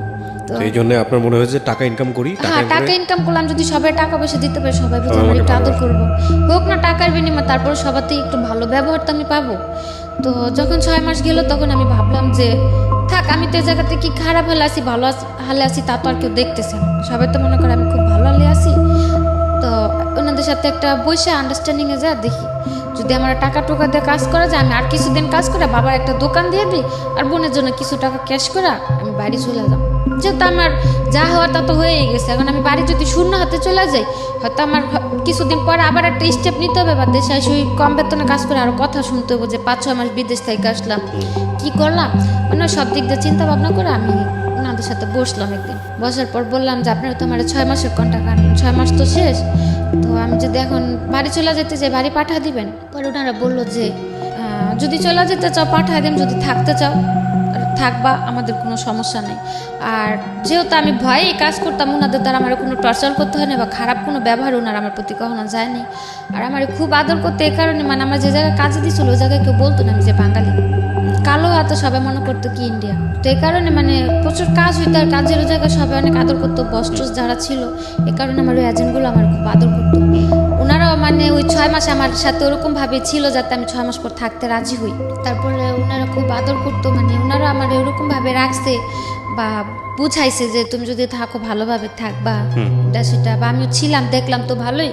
তারপরে আমি আবার রাজি হলাম যে ঠিক আছে। আপনাদের যে এই ধরনের কাজের মধ্যে জড়িয়ে গেছেন বা করাচ্ছে সবাই, আপনাদের নিয়মিত মেডিকেল চেক আপটা করা হতো, ডাক্তারের চেক আপটা করা হতো? না করানো হতো না, ওদিকে ওরকম ভাবে কোনো কাজ করাতো না, যে মানে কোনো স্বাস্থ্য পরীক্ষা যেটাকে বলে, হ্যাঁ এগুলো করানো হতো না? না না, এগুলো তো এক ধরনের মানে মৃত্যুকূপ যেটাকে বলে। তো মানে কখনো ডাক্তারের কাছে চিকিৎসা করতে নিয়ে যেত না, কোনো প্রবলেম হলে ওগুলোর জন্য নিয়ে যেত। তারপর ওনার সাথে বসলাম, বসার পর আমি বললাম যে আমার যেহেতু কন্ট্যাক্ট শেষ, আর সো মিউচুয়ালি 50% বা এরকম কোনো কিছু। হ্যাঁ, তো আমি যদি এখন থাকতে চাই আমার কিভাবে রাখবেন? পরে বললো যদি থাকতে চাও বেতনে থাকতে চাও বেতনে থাকতে পারো, আর যদি 50-50-তে থাকো তাও থাকতে পারো, যদি যেহেতু কন্ট্যাক্ট শেষ। আমি ভাবলাম যে যদি আমি চাইলে পারতাম মানে ডাইরেক্টলি একা কাজ করতে, মানে আমি যা কাজ করতাম টাকাগুলো আমার থাকতো, যদি তাও আমি বলতাম রাজি হতো, যেহেতু কন্ট্যাক্ট শেষ তাদের টাকা দুইটাই গেছে। তা আমি ভাবলাম যে ওই জায়গাতে তো কাজ করতাম, পুলিশের যে প্রবলেমগুলো হতো দেখতাম, তা আমি ভাবলাম যে আমি যদি একা কাজ করি আমার তো পুলিশে যদি একটা প্রবলেম হয়েও যায় আমার তো কেউ সেফটি করবো না। আর দ্বিতীয় কথা হচ্ছে তাদের যদি আমি কিছু টাকা দিয়ে হাত করে রাখি, আমার যত বড় প্রবলেমই হোক, যত তারা ব্যবসা করে তাদের সাথে ওরকম লোকেদের সাথে অবশ্যই হাত আছে, ওনারা আমার সাপোর্ট করবে। তারপরে আমি বললাম যে ওগুলো ভাইবা, আমি বললাম আমি 50-50-তে কাজ করুম, যদি আমার পুলিশ টুলিশ ধরে বা কিছু করে ওইগুলো আর সাপোর্ট দিতে হবে আপনাদের। পরে বললো যে ঠিক আছে, যদি পুলিশ ধরে নিয়ে যায় ছুটায় আনতে যা টাকা লাগবে তাও তুমি অর্ধেকটা দেবে, আমরা অর্ধেকটা দেব। তা আমি বললাম যে আচ্ছা ঠিক আছে। তো ওইগুলো ওইভাবে কথা বলার পরে মানে কন্ট্যাক্ট শেষ হওয়ার পরে ও কন্ট্যাক্টের মধ্যে আমার আবার আরেক জায়গায় বিক্রি করে দিল। বিক্রি করলো কিভাবে? হ্যাঁ, ওই যে 6 মাসের কন্ট্যাক্ট ছিল না, ওনার আমার 1 মাস কাজ করাইলো। আর এগুলো তো পরে বুঝতে পারলাম যে কী পরিমাণে টাকা। 1 মাস না, একটা মেয়েরে দিয়ে যদি 15 থেকে 20 দিন কাজ করে কন্টিনিউ, ওই একটা মেয়ের যাওয়া আসার যা খরচ যায় সম্পূর্ণ টাকা উঠা যায় 15 থেকে 20 দিনই। তো সে জায়গাতে আমার 1 মাস কাজ করালো। কাজ করানোর পরে তাদের তো যা খরচ উঠা গেল, এমনকি এক্সট্রা উঠলো। তার 1 মাস পরে আমার যে 5 মাস ছিল কন্ট্যাক্টে, ওই 5 মাসের কন্ট্যাক্ট করে আরেকটা এজেন্টের কাছে বিক্রি করে দিল। এটা আপনি পরে বুঝেছেন নাকি তখনই বুঝেছেন? তখনই মানে বিক্রি করার সময় আমার বলেনি, যেদিন আমার নিয়ে যায় ওদিন বলছে যে তোমার যে বাকি 5 মাসের কন্ট্যাক্ট আছে তুমি ওদের কাছে থাকবা, কোনো ঝামেলা করবে না। 1 মাসে তারা আমার আর কি নর্মাল করলো, আমার যেহেতু না জানাই ছিল, মানে ইউজ টু করা জিনিসটাতে। হ্যাঁ, আমার নর্মাল করলো যে তো মানে হঠাৎ করে বিক্রি করে দিল, তো যদি আমি প্রবলেম করি ওনাদের উপর একটা প্রেশার আসবে, তো নর্মাল করে তাদের কাছে দিল। যে আপুর ভাইয়ের কাছে বিক্রি করলো তাদের প্রথম মেয়ে ছিলাম আমি। মেয়ে বলতে মানে ওই ব্যবসা, ওই কাজের আমার এদের তারা বিজনেসটা স্টার্ট করতেছিল। ওকে, মানে তাদের আর কোনো মেয়ে ছিল না, আমার দিয়ে তারা কি ব্যবসার লাইনটা ধরবে। তো ওই হিসেবে তারা আমার কখনো টর্চার করেনি যে এ কয়টা কাজ কেন, এই কেন সেই কেন। যেহেতু তারাও নতুন, বুঝতে পারতো না যে কতগুলা কাজ প্রেশার দিলে কতগুলা কাজ হয় বা কি করানো যায়, তারা তো বুঝতো না। ওই হিসেবে মানে ওনাদের কাছে থাকতে আমার কাজের পেরেশানিটা তো ছিল, নর্মালি ছিলাম। তারপর আসার পরে আমি বললাম যে মাসে আমার কন্ট্যাক্ট শেষ, থাইকে গেলাম। থাকার পর 1 মাস আমি কাজ করলাম। মানে 1 মাস কাজ করার পর আমার মানে কাজ যে প্রতিদিন কাজ করতাম না, কাজের টাকাগুলো আমার হাতে দিয়ে দিত কাজের লাস্টে, ওগুলো বাসায় হিসাব আর আমি তাদের কাছে জমা দিয়ে দিতাম মাস শেষে। যেমন তারা হিসাব করতো যে আমার এই কয় টাকার কাজ হয়েছে, এই কয় টাকা অর্ধেক অর্ধেক অর্ধেক তাদের অর্ধেক আমার, ওইভাবে হিসাব হতো। তো 1 মাস কাজ করার পর দেখলাম যে না, মোটামুটি ভালো টাকাই হচ্ছে। তারপরে রয়ে গেলাম কাজ করতে করতে। এর মধ্যে ওইখানে একটা ছেলের সাথে আমার একটা সম্পর্ক হয়। ছেলে বলতে যে মেয়ে বান্ধবী ছিল, বান্ধবীর ফ্রেন্ডের মোবাইলেও আমার ছবিটা দেখে মানে মারাত্মক পরিমাণে পাগল, এরকম একটা অবস্থা। তারপর যেভাবে ও কথা বলতে বলতে হইলো ওর সাথে একটা সম্পর্ক। তারপর ওরে ওরে করে ওই এজেন্টের সাথে আমার প্রতিনিয়ত ঝগড়া হতো। ওকে, মানে ও বাঙালি ছিল, ছেলেটাও বাঙালি ছিল। এজেন্টের সঙ্গে ঝগড়া হতো মানে কি? ও চাইতো যে আপনি এই পেশা থেকে বের হয়ে আসেন। হ্যাঁ, ও বলতো তুমি দেশে চলে যাও, আমার বুঝাইতো কাজ কাম করার দরকার নেই, এটা সেটা। আর এজেন্টে হয় কি নর্মালি ওই জায়গাতে যে কোনো মেয়ে সব সম্পর্কেতে জড়ালে, কোনো প্রেম প্রীতিতে জড়ালে ওইখান থেকে পালা যায়। আর ওনারা আমার এতদিন রাখছিল, অন্তত আমার প্রতি তাদের এতটুকু বিশ্বাস ছিল, আমি যাই করি না কেন পালায় কোথাও যাবো না। পালা যাওয়ার হলে আমি আর আগে চলে যেতাম। যেহেতু 6-7 মাসে কোথাও যাইনি, যাবো না। তাদের সাথে ঝগড়া এই কারণেই ওই ওর সাথে ফোনে টোনে কথা বলতাম বা দেখা করতাম, ওই দিকে মানে থিঙ্কিংটা থাকাতে আমার এদিকে কাজগুলো কম হতো, যেহেতু তাদের প্রবলেম হতো না। এই নিয়ে মানে খুবভাবে চিল্লাচিল্লি ঝগড়াঝাটি চলতো প্রতিনিয়ত, যে ওর সাথে কথা বলো না, এরকমটা হয়। এই জগতের মেয়েদের সাথে ছেলেরা রিলেশন করা টাকা টুকা খায়, তারপরে ছাইরা দেয়, কিন্তু এগুলোর কোনো ভবিষ্যৎ নেই, তুমি ওরা ছাইরা দাও। আর ওর সাথেও তেমন একটা সম্পর্কে জড়াইতে চাইতাম না, কারণ প্রথমে তো একটা ডস খাইলাম, আপন খালাতো ভাই, আর এ তো হচ্ছে খারাপ জায়গার থেকে পরিচয়, তো তেমন একটা কেয়ার করতাম না। কিন্তু ও আমার সবসময় বোঝাইতো যে আখি দেখো, মানুষ কিন্তু জীবনে একা কোনো পথে পাড়ি দিতে পারে না, মানুষের চলতে হলে একটা মানুষের সাপোর্ট লাগে। মানে ওর সবচেয়ে একটা কথা আমার বেশি টাচ করে, ও আমার বলে যে তোমার তো কেউই নেই, মা নাইকা বাপ থাইকাও নাই, ভাই বোনও তোমার দেখে না, নাহলে আমি তোমার সাপোর্ট হয়ে রইলাম। বাবা মা শিখাইছে ছোট থেকে যে একটা মানুষ যদি কোনো একটা এতিমের সাপোর্ট করে তার নাকি অনেক সোয়াব হয়। ওই কথাটা বলাতে আমি মানে এতটুকু ভাবলাম যে যেহেতু আমার এতটুকু জিনিস বুঝতে পারছে যে আমার কেউ নাই, ও যেহেতু এই জিনিসটা বুঝতে পারছে যে আমি সবার ভালোবাসার কমতিটা ফিল করি, বা মানে একটু যে সব দিক দিয়ে আমার খুব সাপোর্ট করতো আর আমার ওগুলো খুব ভালো লাগতো। তো যা গেল তার সাথে মানে তো ঝগড়াঝাটি করতে করতে 3 মাস সম্পর্ক চলার পরে তারপর 3 মাস চললো। 3 মাসের মধ্যে টুকটাক ঝগড়াঝাটি হলো। 18 ওকে কি আপনি বিয়ে করছিলেন?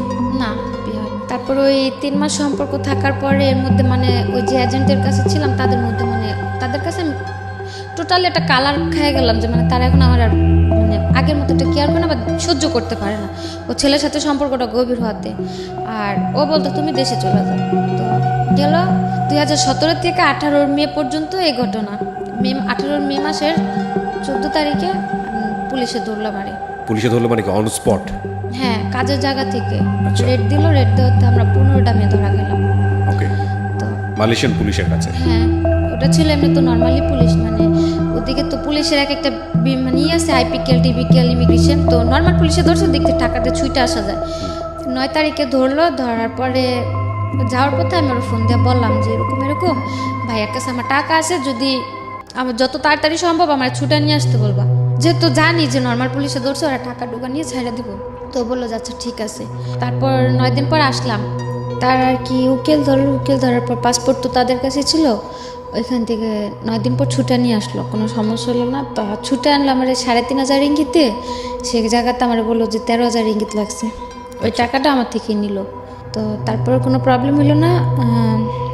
মানে হয় না একটা বাটপাড়ি বিজনেস আর কি, 2 নম্বরই বিজনেস, এবং তার মধ্যে যত রকমের বাটপাড়ি আছে আর কি। হ্যাঁ, তারপর ওই মে মাসের 14 তারিখে ছুটে আসলাম। আসার পর 3-4 দিন রেস্টে থাকার পর আবার কাজে গেলাম। যাওয়ার পরে জুনের 24 তারিখে আবার ধরা খেলাম। আবার পুলিশ নিয়ে গেল? এবার পুলিশ নিয়ে এবার ইমিগ্রেশন নিল। ইমিগ্রেশন নিয়েছে, ওকে। তারপর যেদিন ধরা খেয়েছি সেদিন আমার কাছে ফোনও ছিল না, মানে অসুস্থ ছিলাম। তো কাজে যাওয়ার নিয়ে আর কি, তাদের সাথে একটু কথা কাটাকাটি হলো। ওনারা আমার বললো যে রাত্রে যদি ফোনে কথা বলো, দিনে তুমি সুস্থ থাকবা কোথা থেকে আর কাজ করবা কোথা থেকে। মানে আপনি যে ছেলেটাকে লাভ করেন তার সাথে কথা কাটাকাটি হচ্ছে? না, ও বললো যে তুমি কাজে যাও না, যেহেতু তুমি অসুস্থ কাজে যাও না। জ্বর ছিল কিছুটা। আর আমি আমার ওই এজেন্টদের বললাম, তখন তো 50-50, ইচ্ছা হলে কাজে যেতাম, ইচ্ছে হলে যেতাম না, কিছু বলতো না। তো আমি বললাম যে আমি আজকে কাজে যাব না, আর অসুস্থ থাকারই ছিল। ওই ঈদের 1 সপ্তাহ পরে ধরা খেয়েছি, তো যেমন ঈদ গেছে এই শুক্রবারে, আগামী শুক্রবারে ধরা খেয়েছি। ওই 7 দিন কাজের প্রচুর চাপ ছিল। তো দেখা যাচ্ছে ওই কারণে খুব অসুস্থ ছিলাম, আবার রাত্রে ঘুম কম, তোর সাথে কথা বলতাম। তো ধরা খেলাম। ওই দিন কথা কাটাকাটি হতে বাসাতে ফোন টোন কিছু নেই, রাগ করে আমি এমনি কাজে চলে গেলাম। কাজে গেলাম সন্ধ্যা 7টার দিকে, 9টার দিকে ইমিগ্রেশনের পুলিশ সব উপরে উঠে গেল, নিচে দরজা টরজা কাইটা। তারপর ধরলো, ভালো কথা, বসা রাখছে। তারপরে গাড়িতে উঠছে, মানে পুলিশ ধরছিল পরে, তো তাও ফোন করার একটা অপশন ছিল যে ফোন করে ভালো মন্দ বলতে পারছি। এখন তো ইমিগ্রেশন ধরলো, আমার সাথে তো একে ফোন ছিল না, আর দ্বিতীয়তে যাদের ফোন ছিল সবার ফোন নিয়ে নিছে। আর আমার কারো নাম্বারও মুখস্থ ছিল না, শুধু ওই ছেলের নাম্বারটা ছাড়া। তারপর ওই বাঙালি আরেকটা মেয়ে, মানে এক সিরিয়ালে 4টা কোম্পানিতে অপারেশন দিছে। 4টা কোম্পানির মধ্যে মানে আমরা 4টা না 5টা ছিলাম বাংলা মেয়ে। তো আমার যেখান থেকে ধরছে এখানে আমি ছিলাম, আরেকটা মেয়ে ছিল। ওই মেয়ের ফোন নিয়ে নিছে, সাথের যে কোম্পানিটা ছিল ওই কোম্পানির একটা মেয়ের ফোন দিয়ে ফোন করলাম ওই ছেলেরে।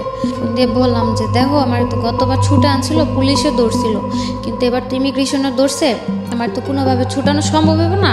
তো আমার টাকা আছে, আমি যে ওই ঈদের 1 সপ্তাহ কাজ করছি বা পুরো মাস কাজ করছি, আমার পুরো মাসের টাকাটাই তাদের আছে। আমার বললো জরিমানা দিয়ে আমার দেশে পাঠা দিতে, যাতে অকারণ আমার কোনো জেলে পড়ে না থাকতে হয়। তো বললো যে আচ্ছা ঠিক আছে। মালয়েশিয়ার জেল সম্পর্কে জানতেন না? আগে কোনো আইডিয়াও ছিল না, বা ওরকম কারোর সাথে কথা হয়নি যে এটা কিরকম। মানে আপনাদের সবাইকে বলছি যে মালয়েশিয়ার জেল জীবনটা কতটা ভয়ানক হতে পারে, এটার উপর একটা এপিসোড আছে এই চ্যানেলে। এটা ইউটিউব জীবন গল্পের পার্ট নাম্বার 1। তাহলে বুঝবেন যে মালয়েশিয়ার জেল জীবনটা কতটা ভয়ানক। বলেন তারপর ওইখানে একটা মেয়ের ফোন ছিল, ওর ফোনটা দিয়ে আমি ফোন দিয়ে বললাম যে যেহেতু ইমিগ্রেশনে ধরছে, আমার তো কোনোভাবে ছুটানো সম্ভব হবে না। আর প্রথমবার যখন ধরা খেলাম তখন যে 9 দিন ছিলাম, ওদিকে তত একটা কষ্ট হয়নি। আর তার মধ্যে 2-3 দিনই ভাইয়ারা যা দেখা করছে, কারণ তখন তো আমার ছুটানোর জন্য ট্রাই করতেছিল, যা দেখা করে আসছে বা খাবার টাবার কিনে দিয়ে আসছে, সমস্যা হয়নি তত একটা। আর এমনিতে রাখছিল যেমন সেফটি রুমে ছিলাম, তো প্রবলেম হয়নি। আর জেলটাকে দেখিও নি তখন। তো বলার পর আর আমি বললাম যে যেভাবে সম্ভব হয় আমার খুব শীঘ্রই দেশে পাঠা দিতে বলবে, আমার যা টাকা আছে ওদের যথেষ্ট হবে আমার জরিপানাদের দেশে পাঠানোর জন্য, আমার যাতে জেলে না রাখি। আর পাসপোর্টটাও যেহেতু তাদের কাছে।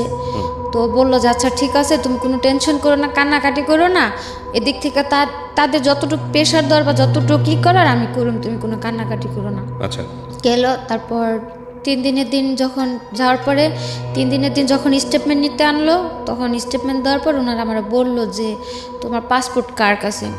আর পুলিশে ধরার পর যদি বলে যে এজেন্ট আছে বা কিছু, তাহলে হয়তো তার যেমন যদি আমি তখন বলতাম যে আমার এজেন্ট আছে, তাহলে হয়তো আমার এজেন্টটা খোঁজার জন্য আমার যে জায়গায় জেল হয়েছে 3 মাস, সে জায়গায় হয়তো 6 মাস 1 বছরও হইতে পারতো এজেন্টে খোঁজার জন্য।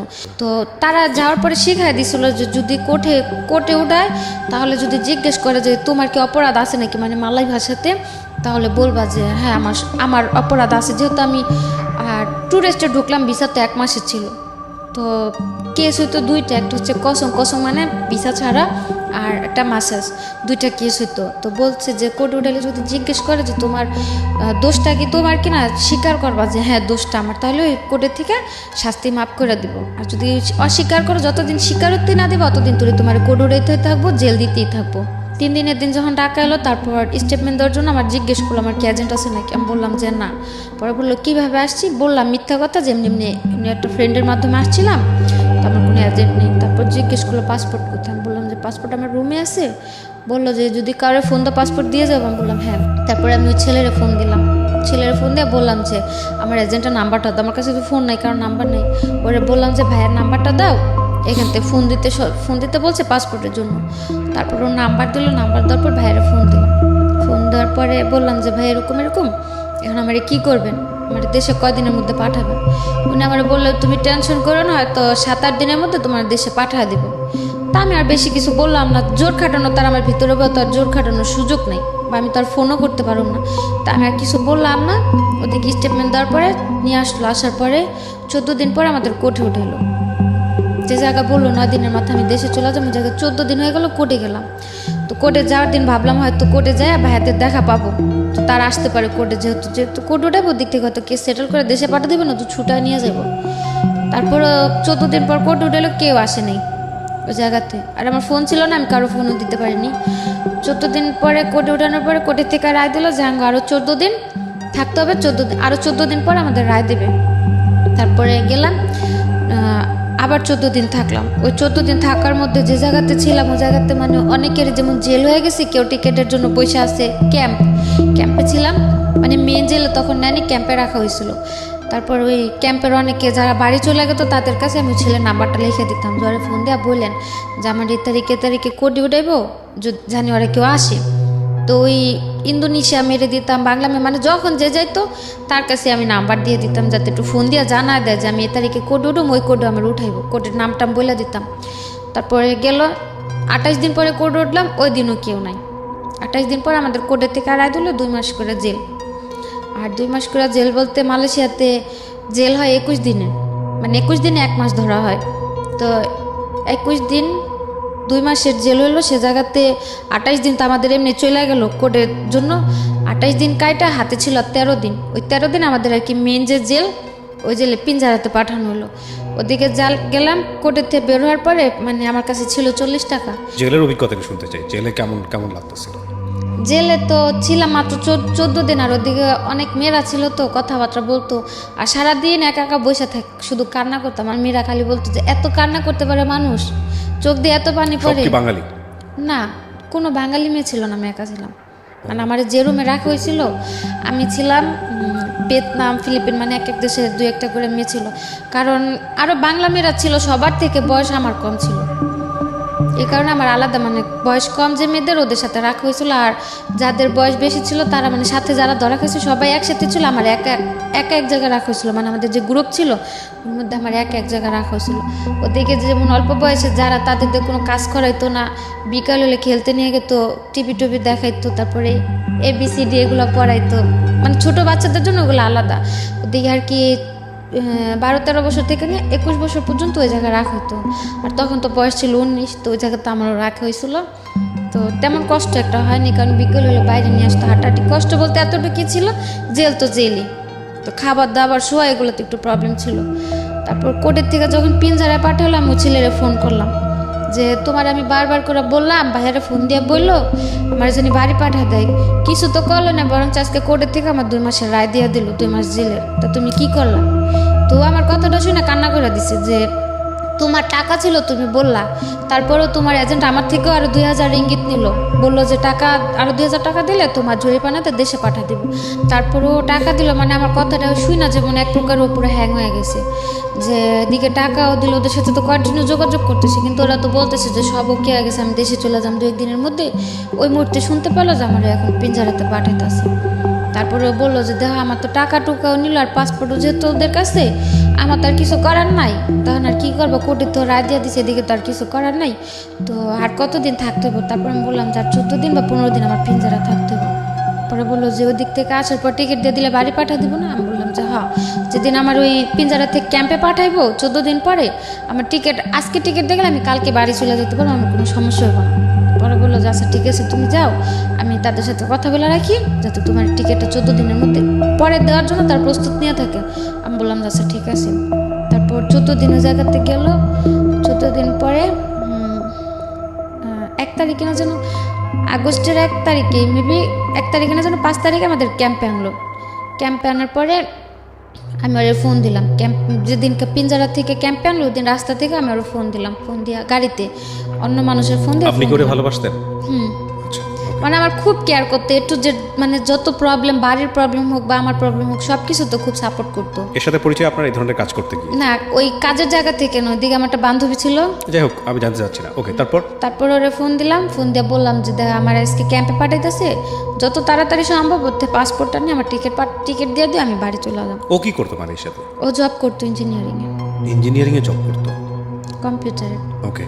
বলার পরে আমি বললাম যে আমার আজকে ক্যাম্পে পাঠাইতেছে, যেভাবে সম্ভব আমরা বাড়ি পাঠা দেওয়ার করো, আর ওরা টাকা টুকা চাইলে তুমি আর টাকা দিও না, এখন আর আমার কোনো খরচ নেই, শুধু টিকিটটা কিনে দিব। আর নর্মালি একটা এজেন্টের দায়িত্ব থাকে যে একটা মেয়ে যদি ধরা পড়ে তার টাকা না থাকলে টিকিট কাইটে দেশে পাঠানোর।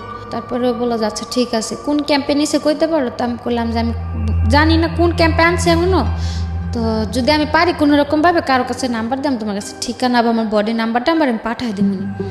বললো যে আচ্ছা ঠিক আছে। তারপরে যখন ক্যাম্পে নিয়ে গেলো, ক্যাম্পের নামটা আমি জানতে পারলাম, মানে ওই জায়গাতে একজন করে নেয়, যেমন সাথে টাকা টুকা জিনিসপত্র থাকলে সব জমা দিয়ে একটা রিসিপ্ট দেয়, একটা বডি নাম্বার দিয়ে দেয় যে কোন ব্লকে থাকবে, কত বডি নাম্বার, ওইগুলো দিতে। মানে অনেক লোক ছিলাম তো, সিরিয়াল ছিল অনেক, তো প্রায় লাস্টের দিকে ছিলাম আমি, ওই সিরিয়ালগুলো দিতে দিই। তারপরে আমাদের সাথে কিছু লোক ছিল নতুন ধরে আনছে, ওদের কাছে ফোন ছিল, এখান থেকে একটা ফোন নিয়ে আমি ফোন দিলাম আমার বাড়িতে, মেজো আপু গেছে, যে যেহেতু ও দিক দিয়ে প্রেশার দিতেছে, ওরাও যদি জানে, ওরা হয়তো এজেন্টের ফোনটা বলবো আমার টিকিটটা দিতে। তো ওই লোকটা নাম্বার দিয়ে ফোন দিলাম মেজাপুর ছেলে ফোনটা ধরে বললো যে আম্মু বাইরে গেছে। তো আমি বললাম ডাক দিয়ে দাও। ও ডাক দিতে দিতে ওই লোকের ফোনটা গেল বন্ধ হয়ে গেলো। আমার যে স্লিপ দিল, একটা রিসিপ্ট দিল, ওই রিসিপ্টের ভিতরে মানে একটা সাইন উঠলো, আমার ফোন কল অলরেডি হয়ে গেছে। তো আমি আর কিছু করলাম না, আমি ওদিকে বসে বসে কান্না করতেছি। মানে 3 দিন পরে একটা মাস্টার কল করার সিস্টেম দেয় মানে ওদিক থেকে ফ্রিতে, তা আমার তো আর ওই কলটা করতে দিব না, যেহেতু আমার এই জায়গাতে সাইন উঠে গেল। তো কান্না করতেছি, ওদিকে একটা রোহিঙ্গা ছেলে ছিল, মানে ওই জায়গার ভিতরে যে অনেকের যে পরিচয়পত্র নাই বা পাসপোর্ট টাসপোর্ট না থাকলে 3-4 বছর ওই জায়গায় অনেকে পড়ে থাকলে ওদের আর কি বাইরে কাজ টাজ করতে দেয়, যে আসামিদের সাথে দেখা করতে আসলে নিয়ে যায়, বা যে নতুন লোক ধরে আনলে ব্যাগ ট্যাগ সরা রাখি, ওরকম লোক ছিল একটা রোহিঙ্গা। তো বলতেছে যে আপনার কী সে কান্না করেন কি আপনি? তারপরে আমি বললাম যে এরকম আমার তো জায়গাতে কেউ নাই, আমি বাড়িতে ফোন দিলাম, ফোনটা বন্ধ হয়ে গেলো, আর আমার স্লিপেও সাইন উঠে গেলো, আমি তার ফোন দিতে পারবো না, আমি যদি কাউকে না জানি আমি এ জায়গাতে আসি, কীভাবে আমার কেউ টিকিট দিব? তো ও কইলো যে মালয়েশিয়ার কারো নাম্বার আছে আপনার কাছে? আমি হ্যাঁ আছে। তো কইলো যে আপনি একটা কাগজে আপনার যে স্লিপে বডি নাম্বার দিছে, বডি নাম্বার, ব্লক নাম্বার আর নাম্বারটা লিখে দেন, আমি ফোন দিয়ে জানা দিব।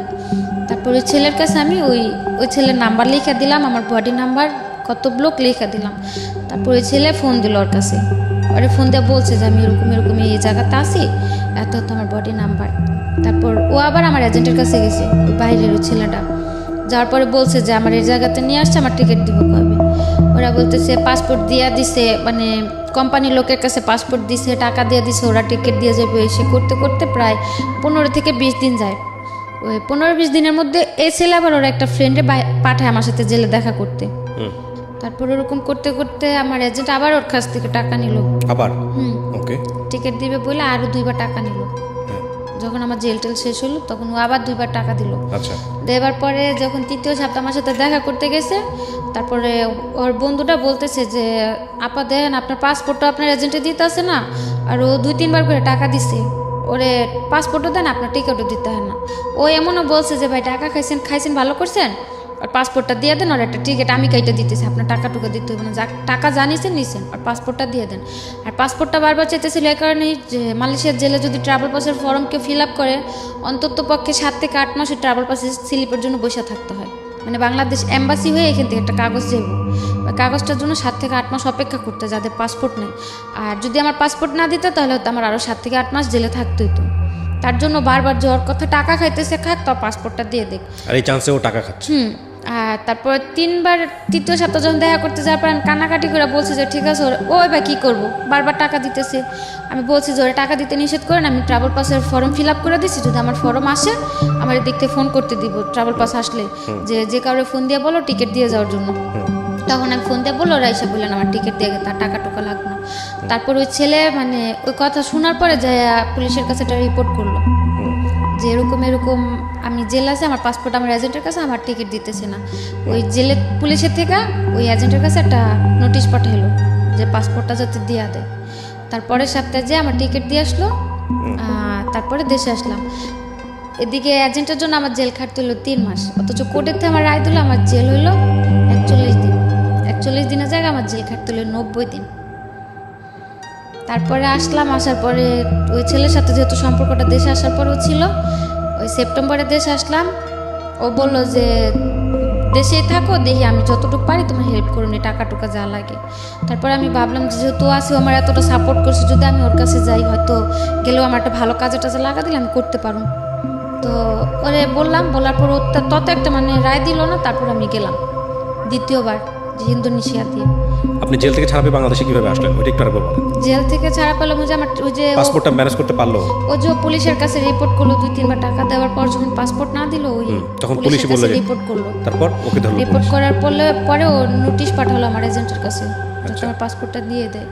আর এদিক দিয়ে যখন ওরা পাসপোর্ট দিতেছিল না, আমি যে ক্যাম্পে ছিলাম ওই ক্যাম্পের পুলিশের সাথে আমিও যোগাযোগ করছি। যখন মানে আমি তখন বাধ্য ছিলাম স্বীকারোক্তি দিতে যে আমার এজেন্ট আছে, আমার পাসপোর্ট দিতেছে না। আর তখন তো আমার কোনো সমস্যা নেই, আমার জেল টেল সব হয়ে গেছে, আর আমি দেশে যাব।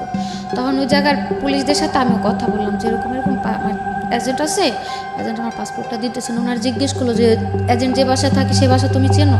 বললাম যে হ্যাঁ।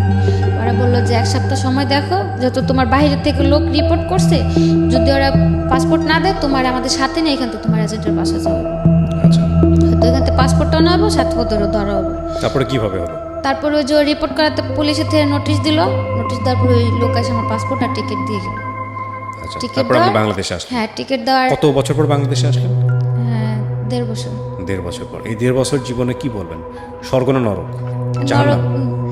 নরকে চাইতেও যদি খারাপ কিছু থাকে, নরকটা তো মরার পর কেমন হবে দেখতে জানি না, কিন্তু বাইচা থাকতে হয়তো ওটা একটা নরক ছিল। তো আসলেন, আসার পরে আসার পরে দেশে ছিলাম, সেপ্টেম্বর আসছি, সেপ্টেম্বরের 17 তারিখ আসছি। আসার পরে নভেম্বরের লাস্টের দিক দিয়ে আমি আবার চলে গেছি। কোথায়? মালয়েশিয়া। কেন গেলেন? মালয়েশিয়া গেলাম ওই অতদিনে মানে ওই ছেলেটা আমার জন্য যতটুকু দৌড়াদৌড়ি করলো, হয়তো জায়গাতে আমার আপন কোনো একটা ভাই বোন থাকলে অতটুকু করতো না। তো ওর প্রতি অতদিন একটা আলাদা টান হলো, যেহেতু বাইরে ও আমার জন্য এতটুকু করতে পারছে, বা যদি ও তো সবসময় বলতেছে আমার বিয়ে করব বা আমার পাশে সবসময় থাকবো। তো আমি ভাবলাম যে যাই আমি ওর কাছে, যে এখন তার আমি খারাপ কিছু করুম না, যাই হোক তোর কাছে থেকে একটা ভালো জব টপ করি, কিছু যখন ও দেশে আসে ওর সাথে আমি চলে আসবো। আসলে হয়তো তখন যদি বিয়ে শাদী করলো না, তোর দ্বারা আমি ভালো কিছু একটা করাতে পারলে আসলাম। কিন্তু ওই তার ভরসায় গেলাম, দ্বিতীয়বার যে সেম অবস্থায়। একই কাজ না, হয়তো সে কাজগুলো করতে হয় নাই, কিন্তু ওর সাথেই ছিলাম। ওই 1-1.5 মাস লাগায়া জঙ্গলে থাইকে এত কষ্ট করে যে গেলাম ওর জন্য। আমি জঙ্গলে থাকতে হয়েছে যাওয়ার সময়? কিসে গেছেন? এখান থেকে 3টা দেশ ঘুরে নিয়ে গেছে, তো মানে যে জায়গায় ঘুরছি ওগুলোতে কোনো প্রবলেম হয়নি। 1-1.5 মাস লেগেছে যেতে?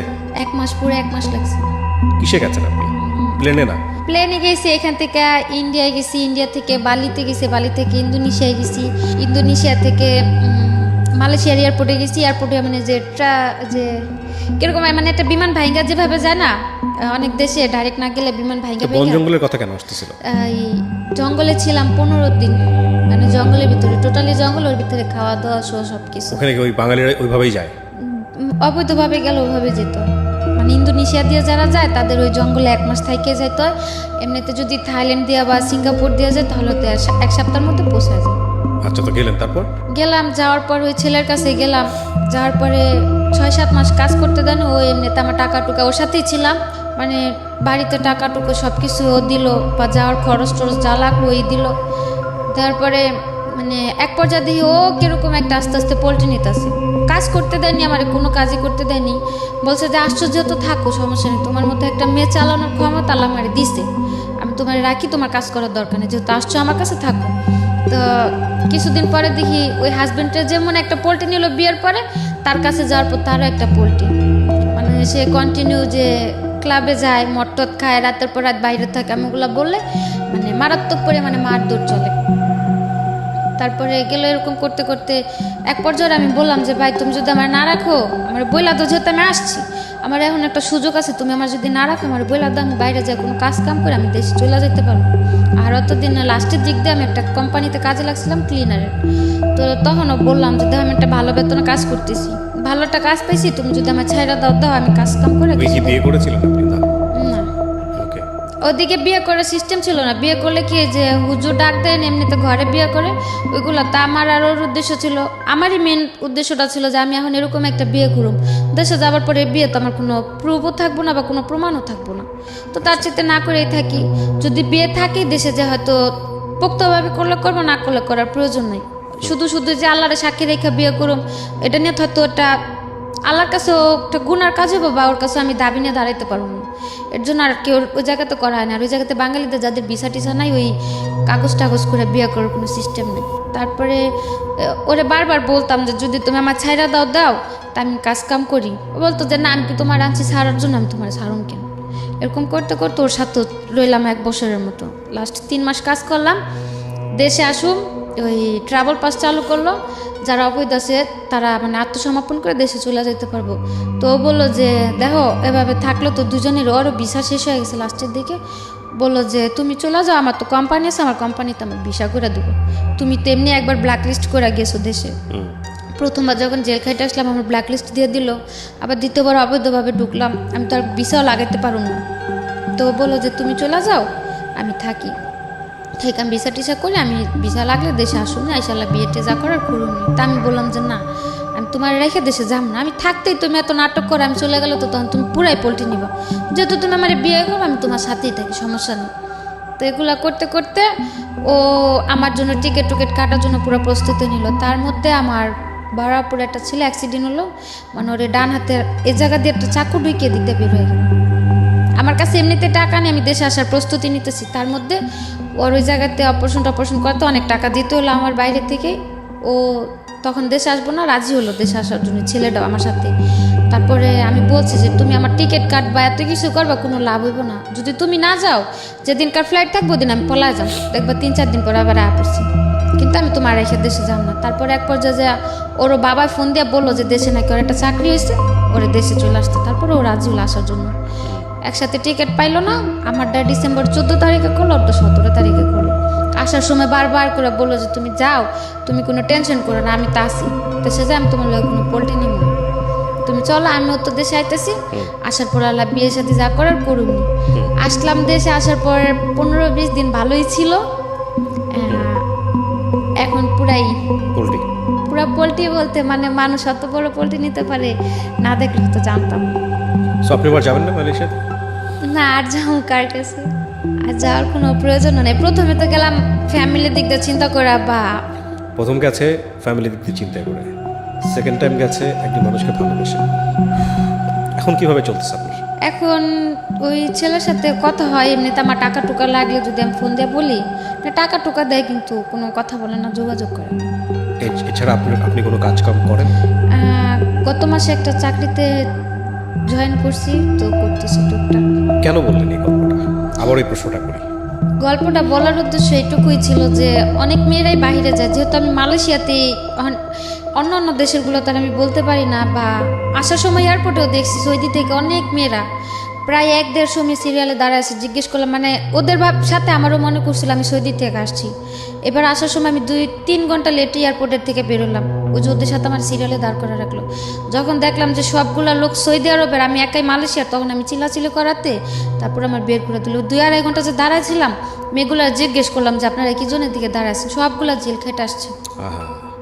1-1.5 মেয়ে হবে, কমপক্ষে 3 থেকে 400 পুরুষ হবে। 2টা সিরিয়ালে মানে এয়ারপোর্টের ভিতরটা পুরো ভরা ওই মেয়ে লোকগুলা দিয়ে। এছাড়া সাথে যেসব লোক সব বের হয়ে গেছে। তো তাদের মধ্যে দাঁড়ায় থাকার পর জিজ্ঞেস করলাম, মেয়েগুলা বললো যে দেখেন এরকম আইনা কাজের নিচে নেওয়ার পরে যে বাড়িতে কাজ করি তারাও নির্যাতন করে, বাইরে থেকে লোকেরাও এসে নির্যাতন করে, লাস্টে টিকতে না পেরে পুলিশের কাছে যে আত্মসমর্পণ করছি, এই জেল খাটটা এখন দেশে আসছে আমরা সবাই। কি একটা ইমেজ দাঁড়ায় দেখেন। এটা তো আমার এইখানে, এটা কিন্তু আমার এখানে এপিসোডটা ফার্স্ট টাইম না, বাংলাদেশের বিভিন্ন মিডিয়াতে, টেলিভিশন চ্যানেলে এই নিউজগুলো আসে, হরহামেশাই আসে। ইমেজটা কি দাঁড়ায় দেখেন। প্রথমত আমাদের সামাজিকতা জায়গাটা থেকে এই ধরনের মেয়েরা যখন দেশে ফিরে আসে খুব একটা ভালো চোখে দেখা হয় না, এবং ওখানে যে যাবে গিয়েও একটা ট্র্যাপের মধ্যে পড়ে যায়, বের হতে পারে না। মানে একটু ভালো থাকার জন্য কি ভয়ঙ্কর রকমের যুদ্ধ। আর আপনি আজকে যেভাবে সাফারার, এটার জন্য তো আপনি নিজেও দায়ী। হ্যাঁ, আপনার বয়স একটা ফ্যাক্ট ছিল যে ওই বয়সে আপনি বুঝেন নাই, কিন্তু আমি নিশ্চিত যে যারা অনেক বয়স্ক, যারা হয়তো 18 বছর পার করে ওই দেশে গেছে, তারা অনেক বুঝে শুনেই গেছে, তাদের জন্য আজকের এপিসোডটা কাজে লাগবে। তো আপনি নিশ্চয়ই ভুল করেছিলেন, কারণ 15-16 বছর বয়সেও যদি আপনি গেছেন, 18 বছরের আগে তো গেছেন আপনি দেশের বাইরে। লেবার লতে তো 18 বছরের আগে তো দেশের বাইরে যাওয়ার আমার জানা মতে নিয়মই নাই বাংলাদেশ সরকার থেকে। তো এটা তো আপনি এক ধরনের অপরাধী করেছেন। এবং যাওয়ার পরে আপনি যেটা বলছিলেন যে আপনি এক পর্যায়ে মেনে নিলেন যে না, এই জবটাই আপনি করবেন পয়সা ইনকাম করার জন্য। পয়সা ইনকাম করতে পেরেছেন? ওই যে সব জেলে পুলিশের কাছে গেছেন। হ্যাঁ। সো আসলে লাইফে কোনো শর্টকাম কোনো পথ নাই যে আপনি শর্টকাট একটা মেরে দেবেন দিয়ে আপনি লাইফে অনেক বড়লোক হয়ে যাবেন, অনেক কিছু হয়ে যাবেন। That is really difficult. এটা হয় না। যতদিন কন্টাক্টে ছিল, যদি ততদিনের মধ্যেও পুলিশে ধরতো, তাও মনের একটা সান্ত্বনা দিতে পারতাম যে দেশে চলে গেলাম। যখন কন্ট্রাক্টটা শেষ হলো, 1 মাস কাজ করলাম, টাকাগুলো নিয়ে বাড়িতেও পাঠাইনি। মানে টাকাগুলো বাড়িতে পাঠাবো, যেমন কালকে পাঠাবো, আজকে কাজে গেছি, যে কাজের থেকে এসে বাড়ি থেকে নাম্বার নিয়ে টাকাগুলো পাঠাবো, ওই দিন রাত্রি পুলিশে তুলো। এখন ভবিষ্যৎ পরিকল্পনা কি? আপনি রাইট নাও কত, বয়স কত আপনার? আমি আবারও জিজ্ঞেস করি। 21 বছর। জীবনের অনেক লম্বা একটা পথ পড়ে আছে। এখন কি চিন্তা করেন ভবিষ্যৎ নিয়ে? এখন চিন্তা করার আর কিছু নাই। এখন মনে করি যে যেহেতু দেশে আসছি, একটা জব পাইছি, করতে থাকি, উপরে আল্লাহ যা রাখছে কপালে তাই হবে। কিন্তু কোনো বাইরে যাওয়ার বা কোনো সম্পর্কতে জড়ানোর এ ধরনের কোনো চিন্তা। আপনাকে যে মানুষটা আপনার জীবনে পরবর্তীতে আসবে, যদিও খুব ব্যক্তিগত প্রশ্ন হয়ে যায় এটা, আপনি কি চিন্তা ভাবনা করছেন? তাকে আপনি আপনার জীবনের অতীতটা বলতে পারবেন? আমার উদ্দেশ্যটা শুরু থেকে একটাই ছিল যে এমনিতেও তো ছোট থেকে কারো কাছে ভালো কিছু পাইনি, বা ফিউচারে কি, বর্তমানে কি, কারো সাথে যদি কোনোদিনও জড়ায় যায়, বলা তো আর যায় না যে আমার অতীতটা যায় না, আমার অ্যাকসেপ্ট করবে, আমি তার সাথেই থাকবো। কারণ এসব কথা তো কখনো লুকানো থাকে না। যদি দেখা গেতেছে একটা সম্পর্কতে জড়াই গেলাম, বা কিছুদিন থাকার পর যখন আমার এই অতীতগুলো সে জানতে পারবো, তখন কিন্তু খুব ভয়ঙ্কর একটা পরিস্থিতিতে পড়তে হবে। তার চাইতে আমার অতীতটা যায় না যে আমার অ্যাকসেপ্ট করবো, আমি তার কাছেই যাবো। আমাদের সামাজিকতা কি তৈরি হয়েছে যে একটা মেয়ে যার কোনো অপরাধ নাই, ভুল নাই, কিন্তু এরকম একটা ঘটনায় জড়িয়ে গেছে বা জড়াতে বাধ্য করা হয়েছে, সেই মেয়েটাকে আমরা পাবলিকলি ফোকাস করতে পারি? অপরাধ তো ওর নাই, পারি না, কারণ আমাদের সমাজটাই তো এখানে বিকলাঙ্গ চিন্তার অধিকারী। অপরাধ ওর না, তারপর ওকে আমাদের হাইড করতে হচ্ছে। সো অনেক সময় লাগবে পরিবর্তন আসতে, কিন্তু ওর যে চিন্তাটা ব্যক্তিগত পর্যায়ে, সেই চিন্তাটাকে আমি স্যালুট করি। জীবনের সমস্ত কিছু জেনেই যেন ওর কাছে মানুষ আসে। আরেকটা বিষয় আমি বিশ্বাস করি, সেটা হচ্ছে আমৃত্যু পর্যন্ত নিজের ভুলগুলো বুঝে নিজের জীবনটাকে সংশোধন করার সুযোগ আছে, সেটা আল্লাহ আমাদেরকে দিয়েছে। সো সেই জায়গাটা থেকে আপনি যদি ব্যক্তিগতভাবে মনে করেন যে ভুলগুলো হয়ে গেছে আমার অপ্রাপ্ত বয়স থাকা অবস্থায়, সেগুলোর জন্য আপনি নিজেও রেসপন্সিবল ছিলেন না, উদ্দেশ্য ছিল মহৎ, কিন্তু আপনি ট্র্যাপে পড়ে গেলেন, সেটার জন্য আল্লাহ আপনাকে একটা ভালো দিক নির্দেশনা দিক, আপনাকে ভালো পথে পরিচালিত করুক, সেটা একটা বিষয়। আরেকটা হচ্ছে, যারা আজকে আপনার এই গল্পটা শুনলো, আমি নিশ্চিত যে এই গল্পটা শোনার পরে কোনো বাবা মাই তার সন্তানকে অবৈধ পথে বিদেশে পাড়ি জমানোর কথা বলবেন। একবার, দুইবার, 3-4 বাইরে গেলাম, কখনো মানে ফ্যামিলি থেকেও আমার কখনো একটা বাধা দিল না যে না। ফ্যামিলি অনেক বড় একটা বিষয়। ফ্যামিলি হচ্ছে প্রাথমিক প্রতিষ্ঠান একটা রাষ্ট্রের, যেখানে একটা মানুষের সমস্ত কিছু, হ্যাঁ। তো ওইটা যদি শক্ত না হয় না, তাহলে আসলে মানুষের জীবনে আসলে সামনের দিকে আগানোর খুব সহজ হয় না। তো আজকের এই গল্পটা শুনে সতর্ক হন সবাই নিজের জায়গাটা থেকে। বিদেশে অবশ্যই যাবেন, রেমিটেন্স আমাদের দেশটাকে সামনের দিকে নিয়ে যাচ্ছে, কিন্তু অবৈধভাবে না, অন্যায়ভাবে না, এবং অন্যায়ভাবে করলে সেটা আসলে ভালো রেজাল্ট বয়ে নিয়ে আসে না। থ্যাংক ইউ সো মাচ আখি, আপনি আজকে এখানে আসছেন, সাহস করে কোটি কোটি মানুষের সামনে নিজেকে ফেস করলেন। এই সাহস সবার হয় না।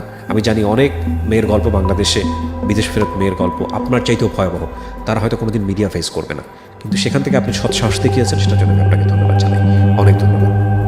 সবাইকে ধন্যবাদ।